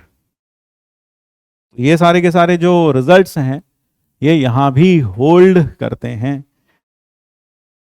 फिर dot product is distributive over addition as well as subtraction. आप इसे लिख सकते हैं A dot B plus minus A dot C. ये चीज भी याद रखेंगे, it can distribute over addition and subtraction of vectors. Next is angle between two vectors. अगर दो वेक्टर्स के बीच का एंगल निकालना है तो आपको पता है cos थीटा होता है A dot B upon mod A mod B. तो this is A vector and this is B vector और इन दोनों के बीच का एंगल कितना है थीटा। तो cos थीटा की वैल्यू होगी A dot B upon mod A into mod B, that is the value of cos theta. Next comes the projection of A vector on B vector. When I say projection, it basically stands for the shadow, signed shadow of A on B. When I say signed shadow, it basically means if the shadow is in the same direction as B vector, then the projection will be positive. If it is opposite to the direction of B, then the projection is negative and it may be zero as well. तो यहां पर मान लीजिए ये A vector है, ये B vector है, तो आप A के टेल से और A के हेड से B के ऊपर क्या कर देते हैं, परपेंडिकुलर डाल देते हैं और यहां जो शेडो आएगा वो बेसिकली ये आ जाएगा और ये इसके बराबर होगा। तो OM क्या है, projection of A on B। या फिर अगर दोनों के दोनों यहां पर O पर दोनों की टेल है तो OM इज द प्रोजेक्शन। तो projection is A cos theta, magnitude of A times cos theta. तो that is equal to A dot B upon mod B। इसे आप चाहें तो A डॉट बी कैप भी लिख सकते हैं, A डॉट बी कैप भी लिख सकते हैं, you can write it as A dot B cap. So projection of A on B is nothing but A dot B placed on the head of B, यानी placed on the magnitude of head of B, A dot B above mod B। तो अगर projection of B on A निकालना है, projection of A on B क्या हो गया, it is A dot B upon mod B। अगर projection of B on A निकालना है, projection of B on A, अगर मैं projection of B on A पूछूं तो क्या होगा, याद रखने का तरीका, projection of B vector on A vector will be equal to A dot B placed on the head of mod A। तो projection of A on B, B की खोपड़ी के ऊपर A डॉट B रख दो, B के magnitude की खोपड़ी के ऊपर A डॉट B रख दो। Projection of B on A, projection of A on B, B के मैग्नीट्यूड की खोपड़ी के ऊपर A dot B। Projection of B on A, A की खोपड़ी, A के मैग्नीट्यूड की खोपड़ी के ऊपर A डॉट B रख दो, you will get the value of projection. Projection positive negative सब हो सकता है, जीरो भी हो सकता है। तो यहां पर प्रोजेक्शन पॉजिटिव कब होगा, अगर दोनों वेक्टर्स के बीच का एंगल 0 से 90 है। नेगेटिव कब होगा, अगर दोनों के बीच का एंगल 90 से 180 है, तब प्रोजेक्शन नेगेटिव होगा। और प्रोजेक्शन 0 कब होगा, जब थीटा 90 डिग्री होगा। प्रोजेक्शन नेगेटिव का मतलब क्या, बेसिकली देखो, जैसे एक वेक्टर ये है और एक वेक्टर ये है, so this is A and this is B. So in this case the projection of A on B will be in this direction, it will be just opposite to here, ये होगा OM, ये projection हो जाएगा। तो projection इस case में कैसा होगा, नेगेटिव होगा, opposite to that of B, B के अपोजिट होगा। तो इसीलिए मैंने कहा कि projection is nothing but the signed shadow of A on B. When I say signed, I hope you understand. अगर उसकी डायरेक्शन B के साथ है तो प्रोजेक्शन पॉजिटिव, B के अपोजिट है तो नेगेटिव, और 0 है तो फिर प्रोजेक्शन 0 ही होगा। A का B पे projection A dot B mod B से, मॉड B की खोपड़ी के ऊपर A डॉट B, B का A पे प्रोजेक्शन A की खोपड़ी के ऊपर A डॉट B। ये याद रखें, इसके ऊपर जेईई मेंस में बहुत सारे सवाल आए हैं। Components of A parallel and perpendicular to B vector. अगर मुझे A के कंपोनेंट्स चाहिए पैरेलल टू A और B वेक्टर, आप सोचोगे A cos theta A sin theta, उसमें कौन सी बड़ी बात है, फिजिक्स में पढ़ रखा है। फिजिक्स में जो आपने पढ़ रखा है that is nothing but the magnitude of the components. हम यहाँ वेक्टर कंपोनेंट्स की बात कर रहे हैं। तो जो आपने फिजिक्स में पढ़ रखा है F cos theta F sine theta, वो क्या है, मैग्नीट्यूड ऑफ कंपोनेंट है। लेकिन हमें क्या चाहिए, वेक्टर कंपोनेंट चाहिए। तो ए vector OM plus ON vector will be A vector. This vector OM is the component of A along B, and ON is the vector component of A perpendicular to B. तो अगर आपको component चाहिए parallel component, this is A parallel, this is basically A parallel component, ये parallel component है। तो अगर आपको parallel component चाहिए, you need the component of A parallel to B, then in this case it is nothing but OM vector, and it is can be written as A dot B times B cap, A dot B times B cap, A dot B times B cap. So this is the vector component. और ON vector कैसे मिलेगा, A में से A parallel vector minus कर दीजिए, you will get back the perpendicular component of A to B. So that is it. So that is ON vector, ये याद रखिएगा। Next is theorem in plane. Theorem in plane कहती है कि अगर मान लीजिए मेरे पास एक प्लेन में दो नॉन जीरो और नॉन कोलिनियर वेक्टर्स हैं ए और बी, तो दुनिया में इस प्लेन में कोई भी वेक्टर ले लिया जाए आर, इसी प्लेन में जो ए और बी का प्लेन है जिसमें ए और बी स्थित हैं, उसी प्लेन में अगर कोई और वेक्टर आर ले लिया जाए, then this vector R will be a linear combination of A and B. Linear combination का मतलब है आप ए को एक्स से किसी कांस्टेंट से और बी को किसी कांस्टेंट से मल्टीप्लाई करके ऐड करने पर इस आर वेक्टर को प्राप्त कर सकते हैं। यही कारण है कि जब आपको फोर्स किसी एक्स वाई प्लेन में लिखनी होती है कोई भी फोर्स, तो आप उस फोर्स को लिखते हैं एक्स आई प्लस वाई जे, क्योंकि आई और जे दो non zero non coplanar non zero non collinear vectors हैं, इसलिए हर वेक्टर जो उसके प्लेन में होगा लिखा जा सकता है एक्स आई प्लस वाई जे। यही कारण है फिजिक्स में आप एक्सेलरेशन वेक्टर, वेलोसिटी वेक्टर अगर 2D में लिखना है तो आप वेलोसिटी वेक्टर लिखते हैं V X I plus V Y J, acceleration vector A X I plus A Y J, इस तरह से लिखते हैं। तो यहां पर थ्योरम इन प्लेन कहती है अगर दो वेक्टर दे दिए जाएं, भले ही वह दोनों कैसे होने चाहिए, नॉन जीरो नॉन कोलिनियर, भले ही उनके बीच का एंगल 90 डिग्री ना हो, तब भी हम उस प्लेन में मौजूद हर वेक्टर को उनका एक लीनियर कॉम्बिनेशन लिख सकते हैं। तो जब हम फिजिक्स में पढ़ते हैं तो हमें ऐसा लगता है कि आई और जे की टर्म्स में लिखे जा सकते हैं, वो दोनों नॉन जीरो नॉन कोलिनियर है, उनके बीच का एंगल 90 डिग्री है। लेकिन अगर कल को और दो यूनिट वेक्टर्स दे दिए जाएं एक्स वाई प्लेन में जो नॉन जीरो नॉन कोलिनियर हो, भले ही उनके बीच का एंगल 90 डिग्री ना हो, तब भी आप फोर्स वेक्टर को जो एक्स वाई प्लेन में होगी उन दोनों वेक्टर्स के लीनियर कॉम्बिनेशन के फॉर्म में लिख सकते हैं।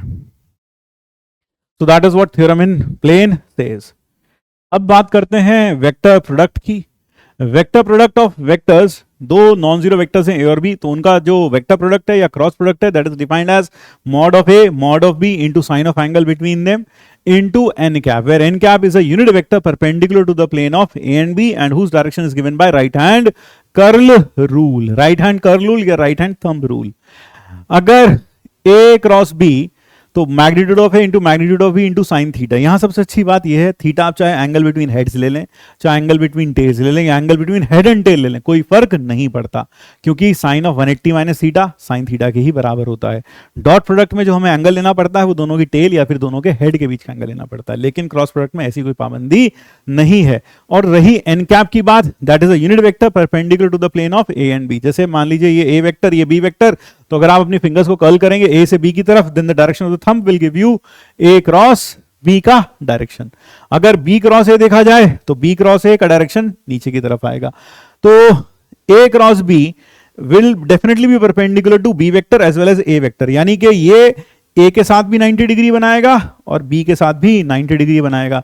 तो इसका डॉट चाहे ए के साथ ले लें चाहे बी के साथ ले लें, वैल्यू 0 आती है।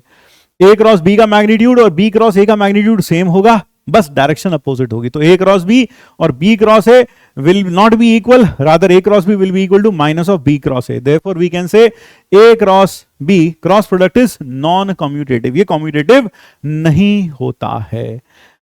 डॉट प्रोडक्ट की बात की जाए तो डॉट प्रोडक्ट कैसा होता है, कम्यूटेटिव होता है। ए डॉट बी और बी डॉट ए दोनों बराबर होता है क्योंकि स्केलर है, यहां पर ये कम्यूटेटिव नहीं होता है। एक बहुत ही इंपॉर्टेंट एंटिटी जिसके ऊपर बहुत सारे प्रॉब्लम्स जेईई मेंस में पूछे जा रहे हैं और आगे भी जा सकते हैं, तो वो है Lagrange identity. Lagrange identity helps you to find the magnitude of A cross B, and magnitude of A cross B का square is A square B square minus A dot B का होल स्क्वायर। तो ये identity बहुत important है, इसके ऊपर बहुत सारे सवाल आप 2024 में भी देखे, 23 में भी देखे, तो उनको जरूर करके देखिएगा।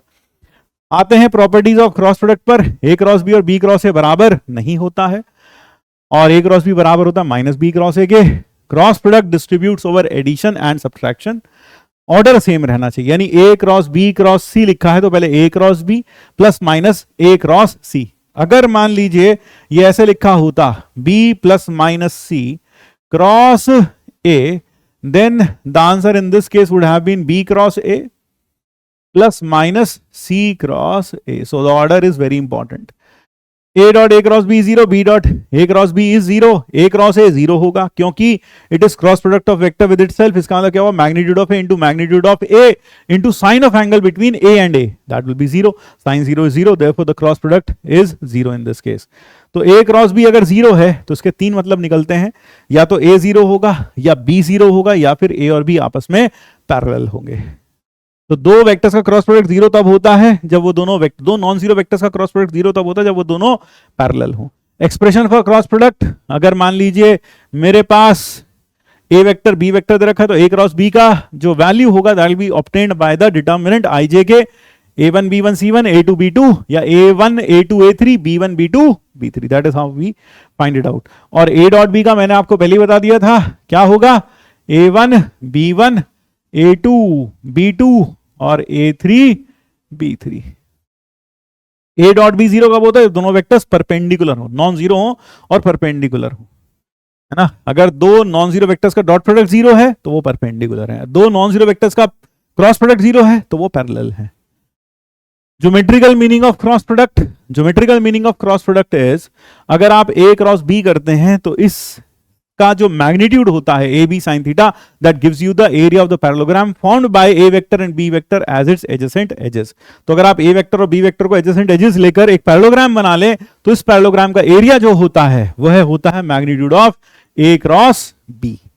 इसी तरीके से अगर आप एक ट्राइंगल बना लें ए और बी को, this is A vector and this is B vector, then the magnitude of A cross B will be nothing but half of mod of A cross B by 2, half of mod of A cross B by 2, half of mod of A cross B by 2।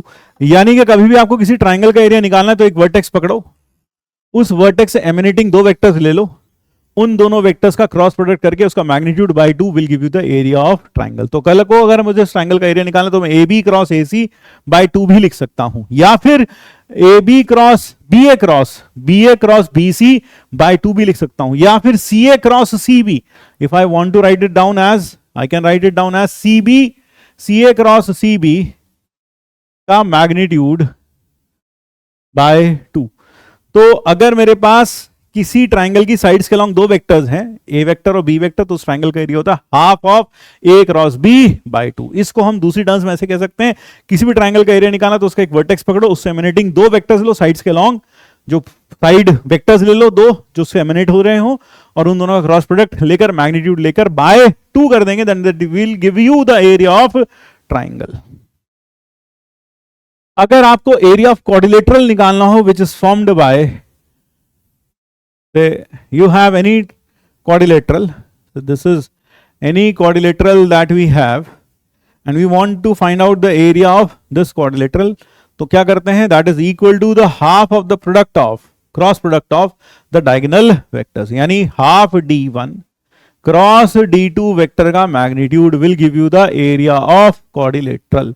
तो area of any quadrilateral can be given by half into magnitude of the cross product of its diagonal vectors by 2, है ना, half of the cross product of the diagonal vectors का magnitude.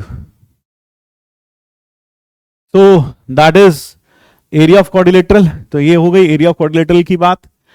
अब मान लीजिए हमारे पास कोई triangle है जिसके पोजीशन वेक्टर्स क्या है, वर्टिसेस के ए बी और सी, और हमें इस ट्राइंगल का वेक्टर एरिया लिखना है, हमें इस ट्राइंगल का वेक्टर एरिया लिखना है।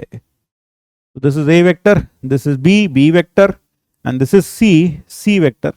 Then the area of this triangle, area vector, असल में एरिया क्या है, एक वेक्टर है तो स्केलर क्वांटिटी, लेकिन हम उसे वेक्टर में कन्वर्ट कर सकते हैं। और वो कैसे कन्वर्ट करते हैं, हम कोई भी प्लेनर एरिया हो, if we have any planar area, उस प्लेनर एरिया के परपेंडिकुलर हम एक वेक्टर बना लेते हैं जिसका magnitude gives you the area of this, magnitude of A is equal to area bounded by this curve, area bounded by the surface by the planar curve. और direction of जो vector होता है that is कैसे मिलती है, देखिए किसी भी प्लेनर एरिया के नॉर्मल दो वेक्टर्स हो सकते हैं, one in the upward direction, another in the downward direction. तो हम इस एरिया को एक वेक्टर के फॉर्म में कैसे रिप्रेजेंट कर सकते हैं, पहली शर्त it should be a planar area, यानी यह एरिया प्लेन का एक पार्ट होना चाहिए, ये ऊबड़ खाबड़ नहीं होना चाहिए, इसमें हिल्स और वैलीज नहीं होनी चाहिए, should be a planar area. पहली शर्त तो ये। दूसरी शर्त ये है कि हम इसके परपेंडिकुलर एक वेक्टर ले लेंगे जिसका मैग्नीट्यूड इसके एरिया के बराबर होगा, और उसकी डायरेक्शन जो होगी वो या तो ऐसे होगी या ऐसे होगी। अब हम किस डायरेक्शन में एरिया वेक्टर को रिप्रेजेंट करना चाहते हैं, वो हम क्या करते हैं उसके लिए, हम उसके लिए उसकी बाउंड्रीज को ट्रेस कर देते हैं बाय मींस ऑफ एरोस। तो अगर बाउंड्री को ऐसे ट्रेस किया जा रहा है तो thumb will give you the direction of area vector। अगर बाउंड्रीज को ऐसे ट्रेस किया जा रहा है then that will give you the area vector in the downward direction। तो यहां पर बाउंड्रीज को कैसे ट्रेस किया जा रहा है, क्लॉक एंटी क्लॉकवाइज, तो एरिया कहां आ गया, ऊपर। सो that is how you get the vector area. तो जो एरिया होता तो स्केलर है, but it can be converted into vector form by merely representing the planar area by means of an arrowhead which satisfies the given condition। तो एक चीज याद रखिएगा, ठीक है। तो यहां पर अगर मुझे इस ट्रायंगल का एरिया चाहिए जिसके पोजीशन वेक्टर्स क्या है, ए वेक्टर, बी वेक्टर और सी वेक्टर, तो इस ट्रायंगल का वेक्टर एरिया होगा half of A cross B plus B cross A plus C cross A, that will give you the area of this triangle. तो इस triangle का area आपको ऐसे मिल जाएगा, that is how you will get the area of this triangle. This is the vector area. और अगर आपको इसका मैग्नीट्यूड चाहिए, if you want the magnitude of this vector, magnitude of this area, तो delta will be equal to half of mod of a cross b plus b cross c plus c cross a divided by, है ना, ये हो गया। so that will give you the area। और अगर मुझे unit vector चाहिए perpendicular, unit vector perpendicular to plane of triangle ABC, plane of triangle ABC, then n cap can be written as a cross b plus b cross c plus c cross a divided by 2, और साथ में से divide करना पड़ेगा इसके magnitude से, इसका magnitude है area of triangle ABC, that is 2 delta. So this is a unit vector perpendicular to the plane of the triangle ABC। तो ये हो गया यूनिट वेक्टर जो कि ट्राइंगल ABC के परपेंडिकुलर होगा। इसी तरीके से अगर मैं आपसे कह दूं वेक्टर या यूनिट वेक्टर, और आगे चाहो तो आप क्या लगा दो, प्लस माइनस और लगा दो, क्योंकि you can have two vectors perpendicular to the area, one emerging out of it and another emerging in getting into it, ठीक है ना, एक ऊपर की बाहर की तरफ और एक अंदर की तरफ। तो यहां पर अगर मान लीजिए unit vector perpendicular, unit vector perpendicular to plane containing A and B, to plane containing A vector and B vector, वो क्या हो जाएगा, that vector n cap will be equal to plus minus A cross B divided by plus minus A cross B divided by magnitude of A cross B. That is how you can get a vector perpendicular to the plane containing two given vectors। तो A और B के perpendicular यह vector हो जाएगा। और यहां पर जो हमने ABC, ये जो हमारा नॉर्मल वेक्टर आएगा, इट विल बी, उसकी डायरेक्शन कैसे मिलेगी, उसकी डायरेक्शन ऐसे मिलेगी, उसके अलोंग हम बाउंड्री अलोंग इस तरह से वेक्टर्स बना देते हैं ये। So that will be the direction of the normal of the area vector. इसका एरिया वेक्टर का कहां होगा डायरेक्शन, ये होगा। यानी कि ये जो वेक्टर लिखा A cross B, B cross C, C cross A, इसकी जो डायरेक्शन होगी that will be outside the plane of the board. That is how you will get the area vector of this. तो मैंने आपको बताया था उसकी बाउंड्रीज को हम ट्रेस कर देते हैं एरोज से, और direction of curling of the fingers in the direction of arrows, then the thumb gives the area vector, direction of area vector. एक चीज और याद रखिएगा, एक गोल्डन पॉइंट, कि अगर आप a माइनस बी और a क्रॉस बी को, a माइनस बी और a प्लस बी को क्रॉस कर दें, then you get 2 times a cross b। That is, अब आप जानते हैं किसी भी पैरेललोग्राम में एक डायगोनल तो क्या होती है पैरेललोग्राम लॉ से, one of the diagonals is a plus b and the other diagonal is a minus b। If it is one diagonal and this is the second diagonal, this is the second diagonal, so this diagonal is a plus b and this diagonal is a minus b. This is a plus b, this is a minus b, this is a vector, this is b vector। तो a plus b cross a minus B, इसका मतलब क्या हुआ, a plus B और a minus B को adjacent sides लेकर अगर हम एक नया पैरेललोग्राम बना लें तो उस पैरेललोग्राम का जो एरिया होगा वो इस पैरेललोग्राम के एरिया का डबल होगा। That is what it geometrically means. तो कई बार ऑब्जेक्टिव्स में हमारे पास ऐसे भी क्वेश्चंस आ जाते हैं जहां हमें डायगोनल वेक्टर्स और पैरेललोग्राम दे रखे होते हैं और हमें फाइंड करना होता है उनका, उस पैरेललोग्राम का एरिया जिसके डायगोनल वेक्टर्स हैं।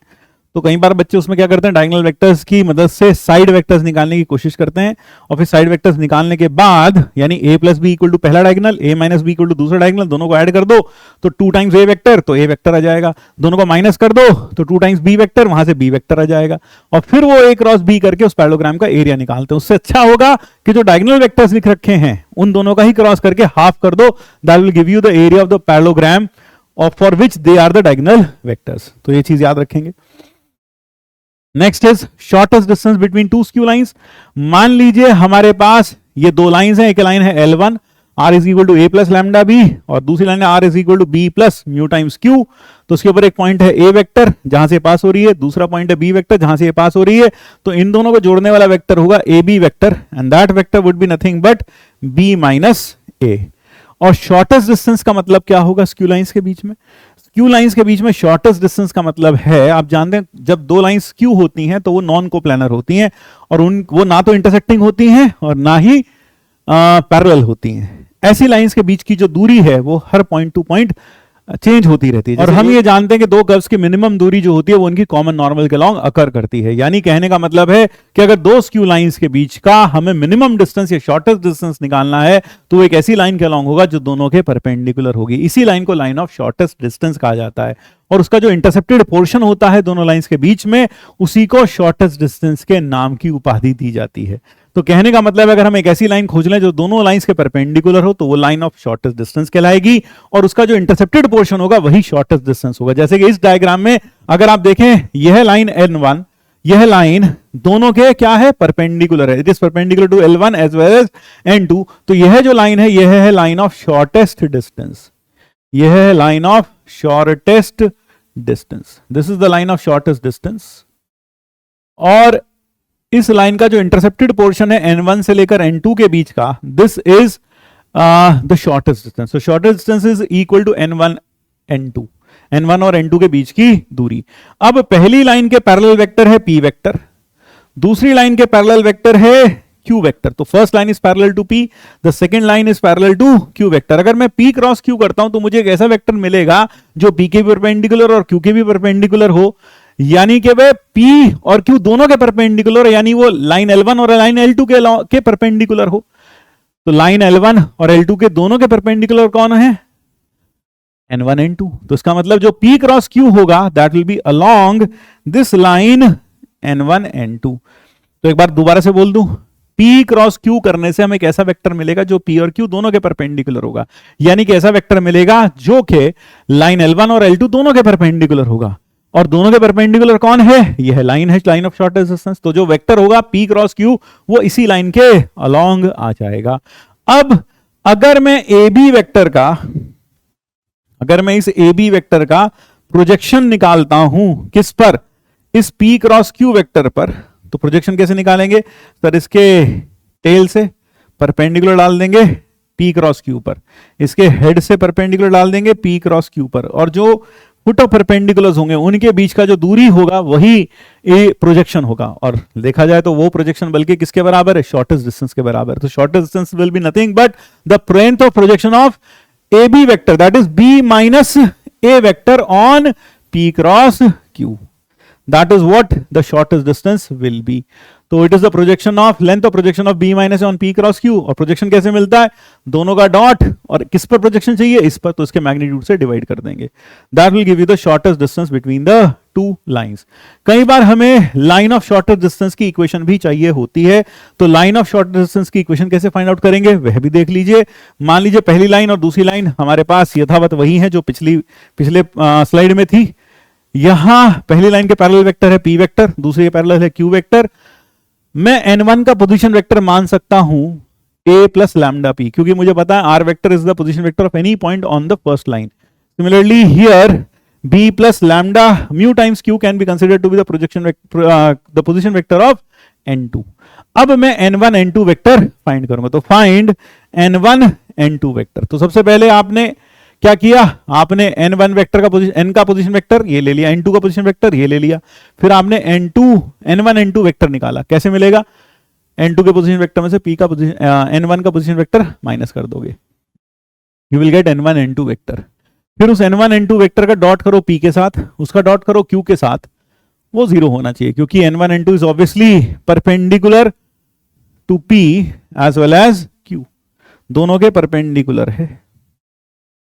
जैसे आपने ये 0 रखा, आपको लैम्डा और न्यू की वैल्यू मिल जाएगी, और उससे ही आपको N1 और N2 के पोजीशन वेक्टर मिल जाएंगे। और जैसे ही पोजीशन वेक्टर मिले तो 2 पॉइंट फॉर्म लगा दीजिए to find the equation of line joining N1 and N2, and that will be nothing but the line of shortest distance. So that is how you get the line of equation of line of shortest distance। अगर मान लो आपको दो parallel lines के बीच का distance निकालना है, जहां पर पहली लाइन है R is equal to A plus lambda C, दूसरी लाइन है R is equal to B plus mu times C, यानी ये दोनों लाइंस पैरेलल हैं, किस वेक्टर के, C वेक्टर के पैरेलल हैं। Both the lines are parallel to C vector and you need the distance between them. और डिस्टेंस क्या है इनके बीच का, the distance between them is D, we need this distance. और यह दोनों लाइंस किसके पैरेलल हैं, यह दोनों लाइंस C वेक्टर के पैरेलल हैं, they are parallel to C vector, they are parallel to C vector। Then the shortest distance between, then the distance between these two lines is given as C cross B minus A upon mod C। इसका derivation हमने class में किया था, मुझे उम्मीद है आपको याद होगा। यहां पर आते हैं ट्रिपल प्रोडक्ट ऑफ वेक्टर्स पर।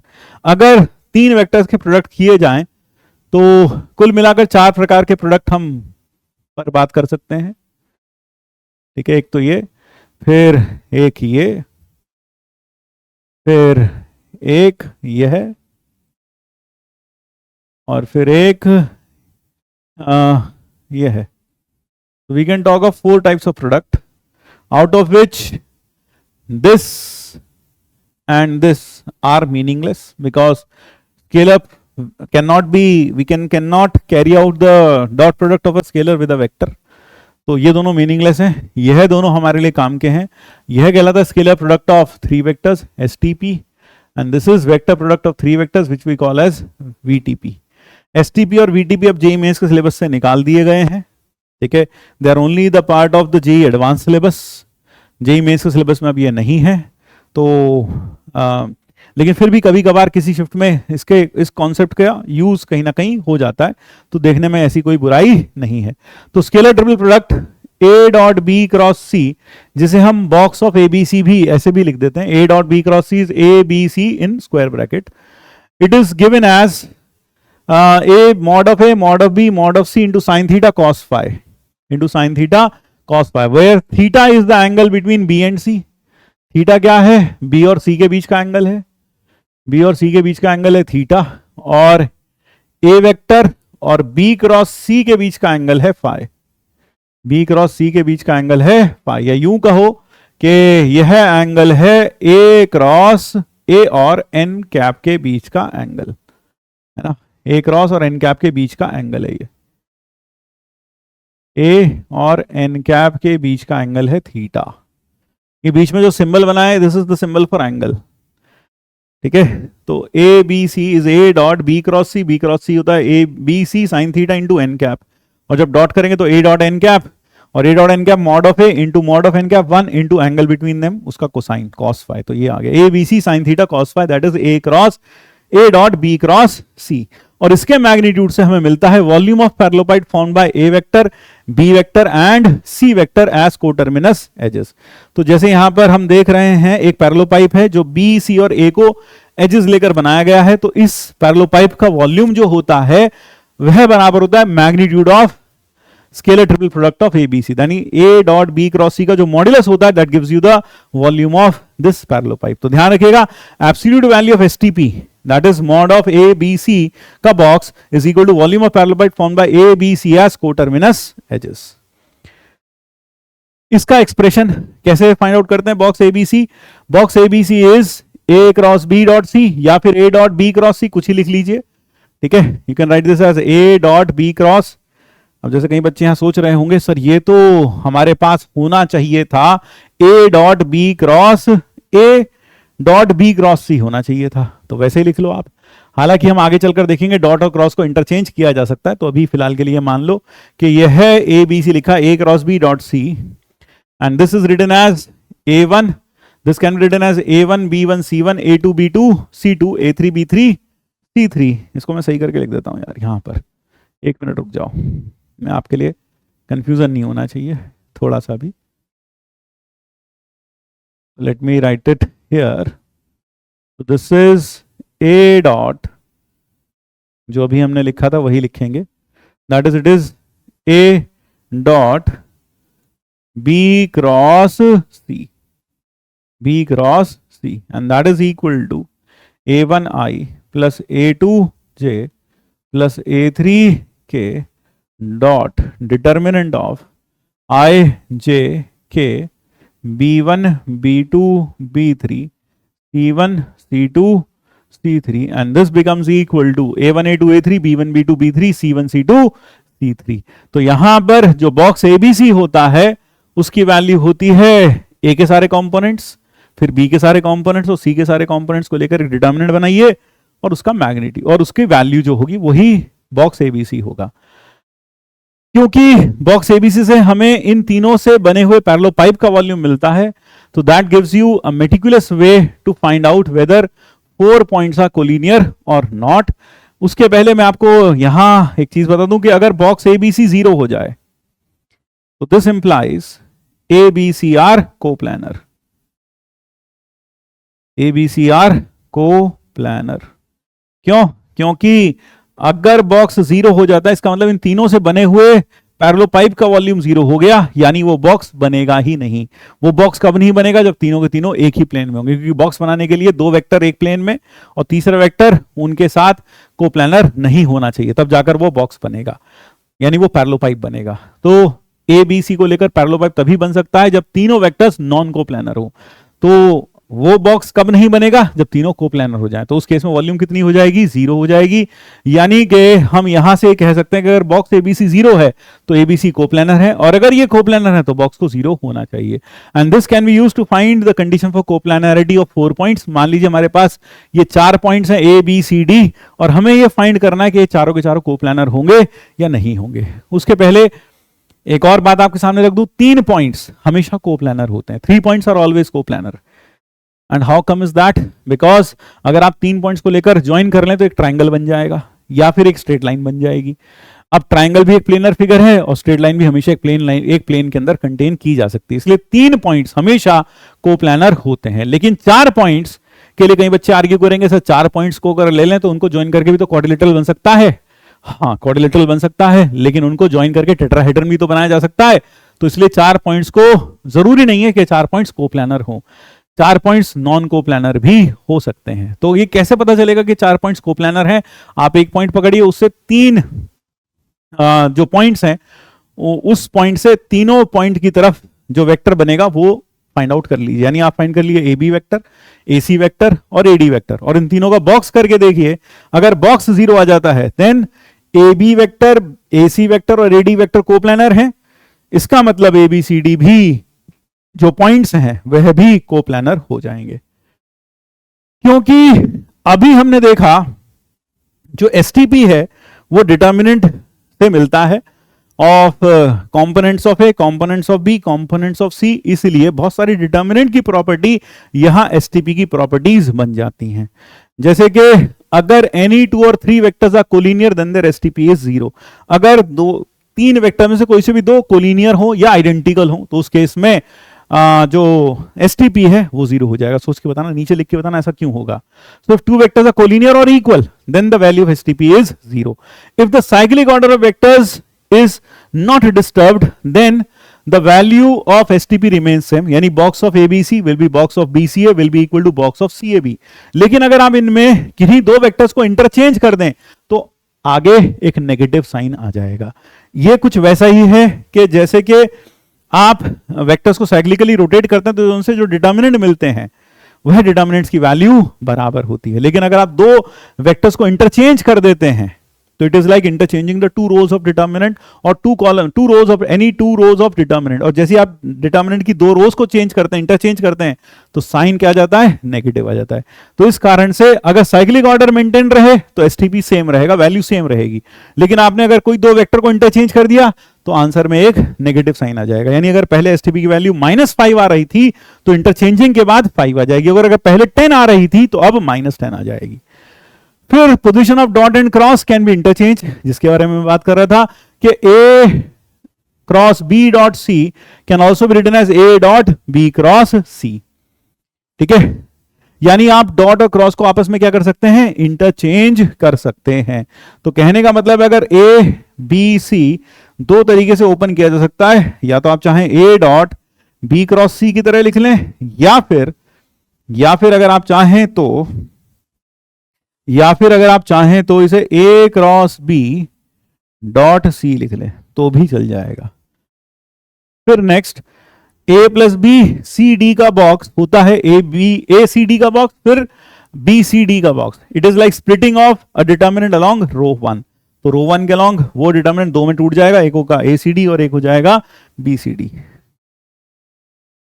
कुछ इंपॉर्टेंट बातें, अगर आपके पास एसटीपी में पहला वेक्टर लैम्डा 1 से, दूसरा लैम्डा 2 से, तीसरा लैम्डा 3 से मल्टीप्लाइड है, then this lambda 1 lambda 2 lambda 3 comes out of the STP और अंदर बच जाता है box of ABC. It is like taking common from the first row, second row and the third row of the determinant. तो पहले रो से आपने lambda 1 common निकाल लिया, दूसरे से लैम्डा 2 और तीसरी से लैम्डा 3।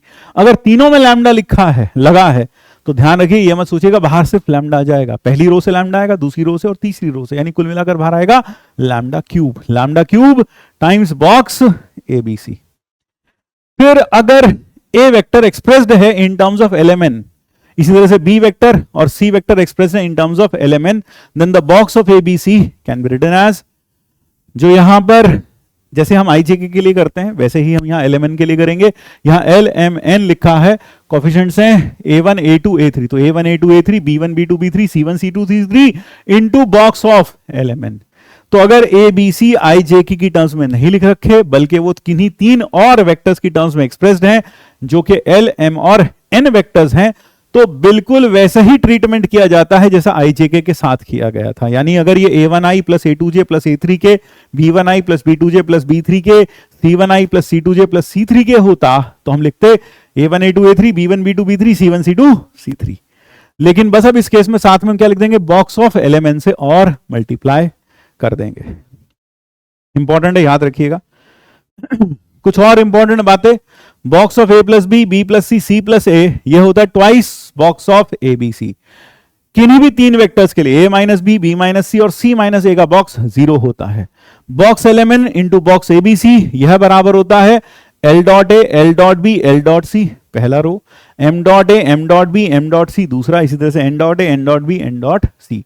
बॉक्स एबीसी का स्क्वायर, इसके ऊपर जेई एडवांस में और मेंस में प्रॉब्लम पूछे जा चुके हैं, यह बराबर होता है A dot B A dot C.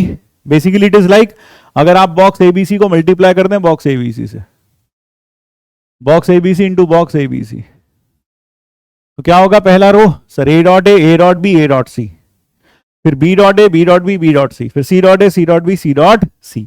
यह कहां यूज कर सकते हैं, जहां हमें ए बी और सी के डॉट प्रोडक्ट्स मालूम हो, और हमें बॉक्स एबीसी फाइंड करना हो, that is where this last point comes in use. तो अगर आपको A dot B, A dot C और बी डॉट सी और B dot C dot A ये सब चीजें पता है, डॉट प्रोडक्ट्स पता है दो दो वेक्टर्स के, तो उस केस उसको यूज करके आप यहां बॉक्स ऑफ एबीसी निकाल सकते हैं सिर्फ डॉट प्रोडक्ट मालूम होने पर। फिर अगर बॉक्स एबीसी 0 से बड़ा है तो हम कहते हैं right handed system of vectors है, अगर बॉक्स एबीसी 0 से छोटा है then we say they form a left handed system. Next is vector triple product. अगर मेरे पास तीन वेक्टर्स का प्रोडक्ट है A cross B cross C, तो this is called as vector triple product. और इसको ओपन कैसे करते हैं, इसको ओपन करते हैं पहले दूर फिर पास, तो पहले A dot C times B, फिर minus A dot B times C, पहले दूर वाले के साथ डॉट, पास वाला एज इट इज, फिर पास वाले के साथ डॉट, दूर वाला एज इट इज, दोनों को माइनस। जैसे यहां पर अगर इसे ओपन करना है, it is A dot C times B minus B dot C times A. और ध्यान रखिएगा A cross B cross C is a vector in the plane of B and C and perpendicular to A. इसी तरह से यहां पर it is a vector in the plane of A and B and perpendicular to C. A cross B cross C is not equal to A cross B cross C. यानी ये associative नहीं होता है ना, वेक्टर प्रोडक्ट एसोसिएटिव नहीं होता है, ये बहुत अच्छे से याद रहे। अगर मुझे एक वेक्टर चाहिए in the plane of A and B and perpendicular to C, unit vector in the plane of A and B and perpendicular to C, तो A और B के प्लेन में, तो A cross B cross C divided by magnitude of A cross B cross C, और आगे क्या लगा देंगे, प्लस माइनस। अगर इसी तरीके से unit vector in plane of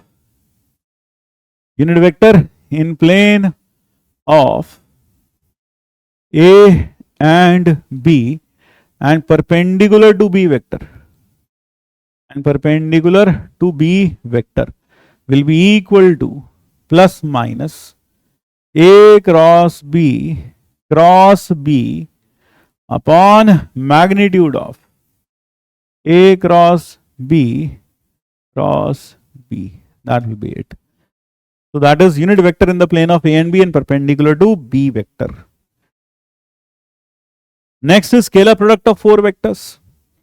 scalar product of four vectors अगर A cross B cross C cross D का डॉट किया जाए, scalar product of four vectors, तो अगर हम दो वेक्टर्स का स्केलर प्रोडक्ट कर रहे हैं ए cross B cross C cross D, तो इन दोनों का जो डॉट प्रोडक्ट है, यहां पर आपके पास दो वेक्टर्स, यहां दो वेक्टर्स और फिर बीच में क्या है, डॉट, तो डॉट प्रोडक्ट यहां क्या होगा, स्केलर प्रोडक्ट ऑफ चार वेक्टर्स। तो ये कैसे मिलता है, A dot C A dot D, B dot C B dot D का determinant, that is how you get the scalar product of four vectors.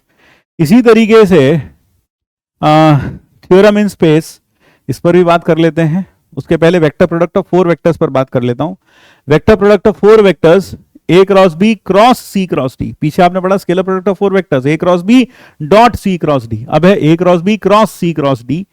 तो इस केस में इसको ओपन करने के लिए वीटीपी वाला ही सिद्धांत चलता है, पहले दूर फिर पास। यानी अगर आप चाहें तो पहले आप दूर वाले के साथ बॉक्स बना लीजिए, है ना, ए बी डी, दूर वाले के साथ box A B D times C, फिर माइनस पास वाले के साथ box A B C times D, और यू कैन ओपन इट। ये हमने कैसे ओपन किया, ऐसे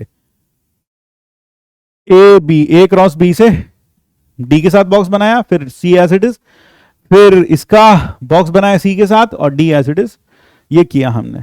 इसको अगर हम चाहें तो ऐसे भी ओपन कर सकते हैं, we can open it in the reverse direction. कैसे ओपन करेंगे, सी डी का बॉक्स बनाएंगे ए के साथ, तो box A C D times B, फिर माइनस, फिर पास वाले के साथ बॉक्स बनेगा, box B C D times A, दोनों ही से रिजल्ट सेम आएगा। चाहे आप, हाँ दिखने में डिफरेंट होगा but ultimately it will be the same. So it looks to be different, it appears to be different, but it will be same. यहां पर आपको यह पता होना चाहिए कि A cross B cross C cross D से क्या मिलता है। पहले तो ये देख लो, मान लीजिए मेरे पास एक प्लेन है जिसमें A और B वेक्टर हैं, और एक प्लेन है जिसमें C और D वेक्टर हैं। तो we have a plane in which this is we have A vector and B vector. इस प्लेन में हमारे पास है ए वेक्टर और बी वेक्टर, इसी प्लेन में है। तो this is A vector, this is B vector.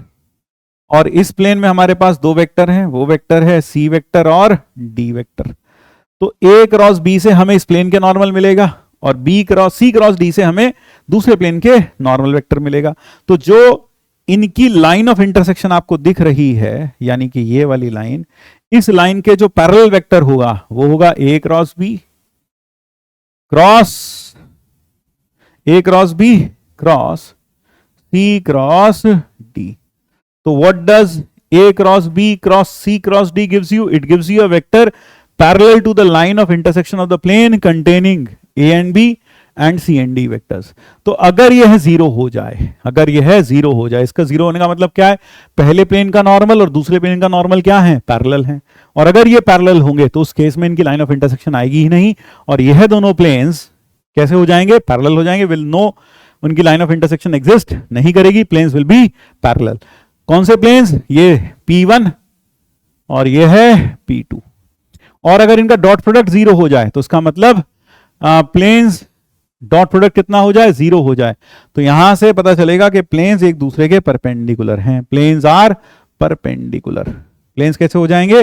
Perpendicular हो जाएंगे, है ना। The planes will be perpendicular in this case. Planes will be perpendicular.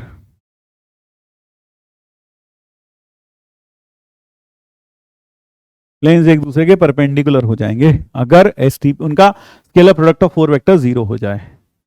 तो मेरे ख्याल से scalar product of four vectors, scalar product vector product of four vectors दोनों से समझ में आया। इनसे क्या मिलता है ना? Vector product of four vectors से हमें मिलता है दोनों प्लेन, दोनों ए और बी को कंटेन करने वाले प्लेन और सी और डी को कंटेन करने वाले प्लेन के लाइन ऑफ इंटरसेक्शन के पैरेलल वेक्टर मिलता है। और अगर scalar product of these four vectors become zero then the planes are perpendicular. और अगर vector product of these four vectors become zero then the planes are parallel. Next comes in theorem in space. अगर मेरे पास A B C तीन non zero non coplanar vectors हैं तो any vector R in 3D in the any vector r in 3D space can be written as their linear combination. So if a b c are three non-zero non-coplanar vectors then any vector r can be expressed as the linear combination. यही कारण है कि आपको जब भी कोई force लिखनी होती है 3D में तो आप लिखते हैं F1i plus F2j plus F3k, क्योंकि आपको पता है i j के तीन non zero non coplanar vectors हैं तो दुनिया का हर वेक्टर इनका लीनियर कॉम्बिनेशन लिखा जा सकता है। तो उसके पीछे कौन सी थ्योरम काम करती है? थ्योरम इन प्लेन काम करती है। That is any vector R can be written as the linear combination.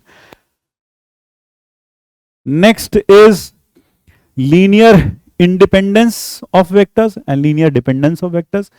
Linearly independent कब कहलाते हैं वेक्टर्स?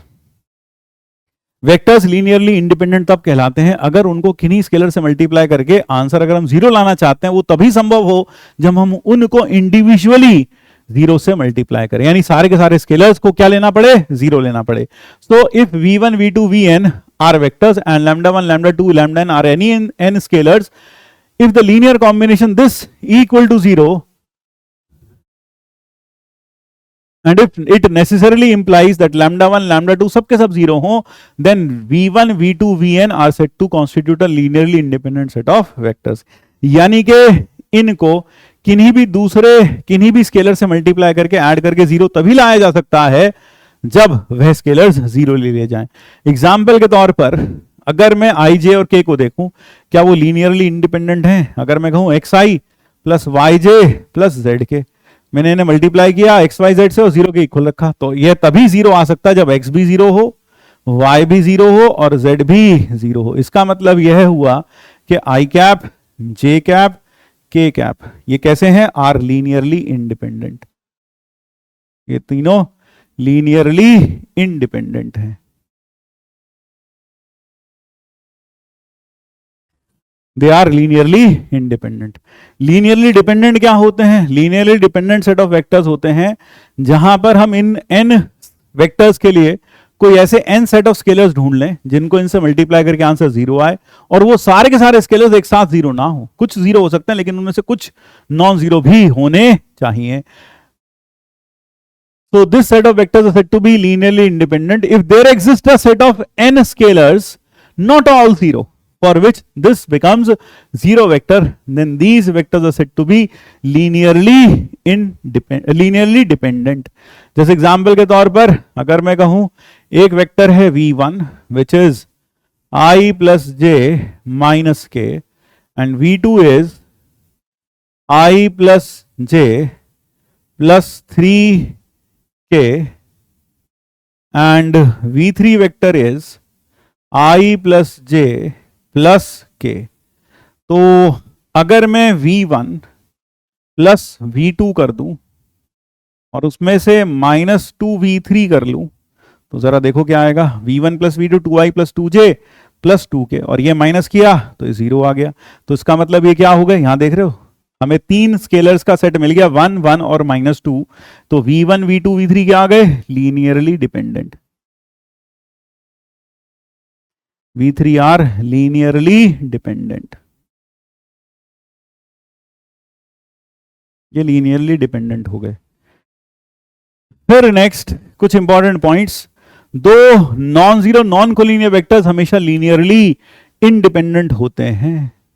अगर आपके पास x A plus Y B, जहां ए और B non zero non collinear है, तो हमने पढ़ा था ये तभी संभव है जब एक्स और वाई दोनों को जीरो ले लिया जाए. तो इसका मतलब ये दोनों कैसे होंगे, लीनियरली इंडिपेंडेंट. दो non zero non collinear vectors are linearly independent. Three non zero non coplanar vectors are linearly independent and vice versa. तो अगर हमें 3 वेक्टर्स दे रखे हैं और चेक करना है कि वो लीनियरली इंडिपेंडेंट है कि नहीं है, तो हम इनका बॉक्स प्रोडक्ट निकालेंगे. तो बॉक्स प्रोडक्ट अगर 0 है तो लीनियरली डिपेंडेंट, और 0 नहीं है तो linearly independent. Box ABC equal to 0 not equal to 0 implies A, B, C are linearly independent.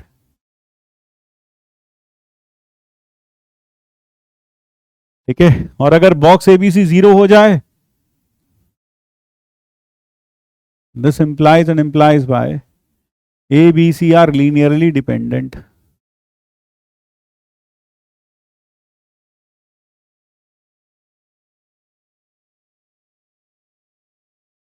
ये लीनियरली डिपेंडेंट होंगे. फिर नेक्स्ट, 4 और more vectors in 3D space are always linearly dependent. आप 4 या 4 से ज्यादा वेक्टर्स लेंगे 3D स्पेस में, वो हमेशा लीनियरली डिपेंडेंट होंगे. यानी कोई ना कोई ऐसे 4 स्केलर्स मिल जाएंगे जहां सारों के चारों स्केलर 0 ना हो, लेकिन उन्हें उनसे मल्टीप्लाई करने पर आंसर कितना आ जाए, 0 आ जाए. मल्टीप्लाई करके ऐड करने पर आंसर 0 आ जाए. तो वो हमेशा लीनियरली डिपेंडेंट होते हैं. Last but not the least, अगर ABC 3 वेक्टर्स हैं और A डैश, और ये कैसे हैं, नॉन कोप्लानर, और A dash B dash C dash भी 3 set of non coplanar vectors है, such that A dot A dash B dot B dash C dot C dash ये सब का सब 1 आ जाए, और A डैश का डॉट अगर आप A को छोड़कर बाकी 2 से करें तो 0 आए. इसी तरह से B डैश का डॉट B को छोड़कर बाकी 2 से करें तो 0 आए, और इसी तरह C डैश का डॉट C को छोड़कर बाकी 2 से करें तो वैल्यू 0 आए. तो उस केस में ये दोनों set of vectors are said to constitute a reciprocal system of vectors.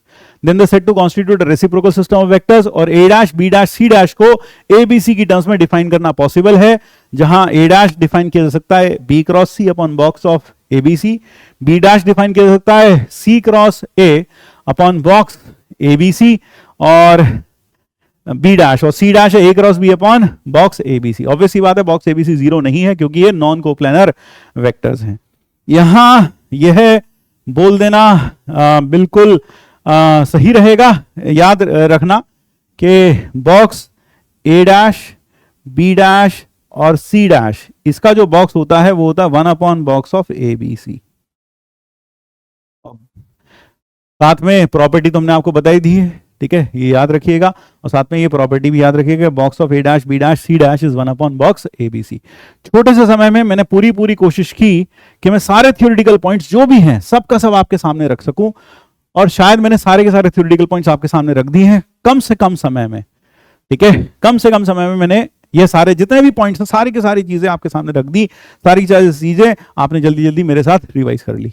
अब जरूरत है इनके ऊपर कुछ अच्छे प्रॉब्लम्स को करने की। क्लास में जो भी क्वेश्चंस कराए गए होंगे, टीचर ने कराए होंगे, उनको थोड़ा सा अच्छे से प्रैक्टिस करने की और साथ में कुछ पीवाईक्यूज करके देखने की। ये सब कर लीजिए और वेक्टर्स में तैयार हो जाइए। Vector is very important from the point of view of JEE Mains as well as JEE Advance. तो बहुत अच्छे से सॉलिडिफाई करिए, खूब सारे प्रैक्टिस करिए, पीवाईक्यूज करिए। मिलते हैं नेक्स्ट टर्न पर, तब तक के लिए जय श्री कृष्ण, राधे राधे।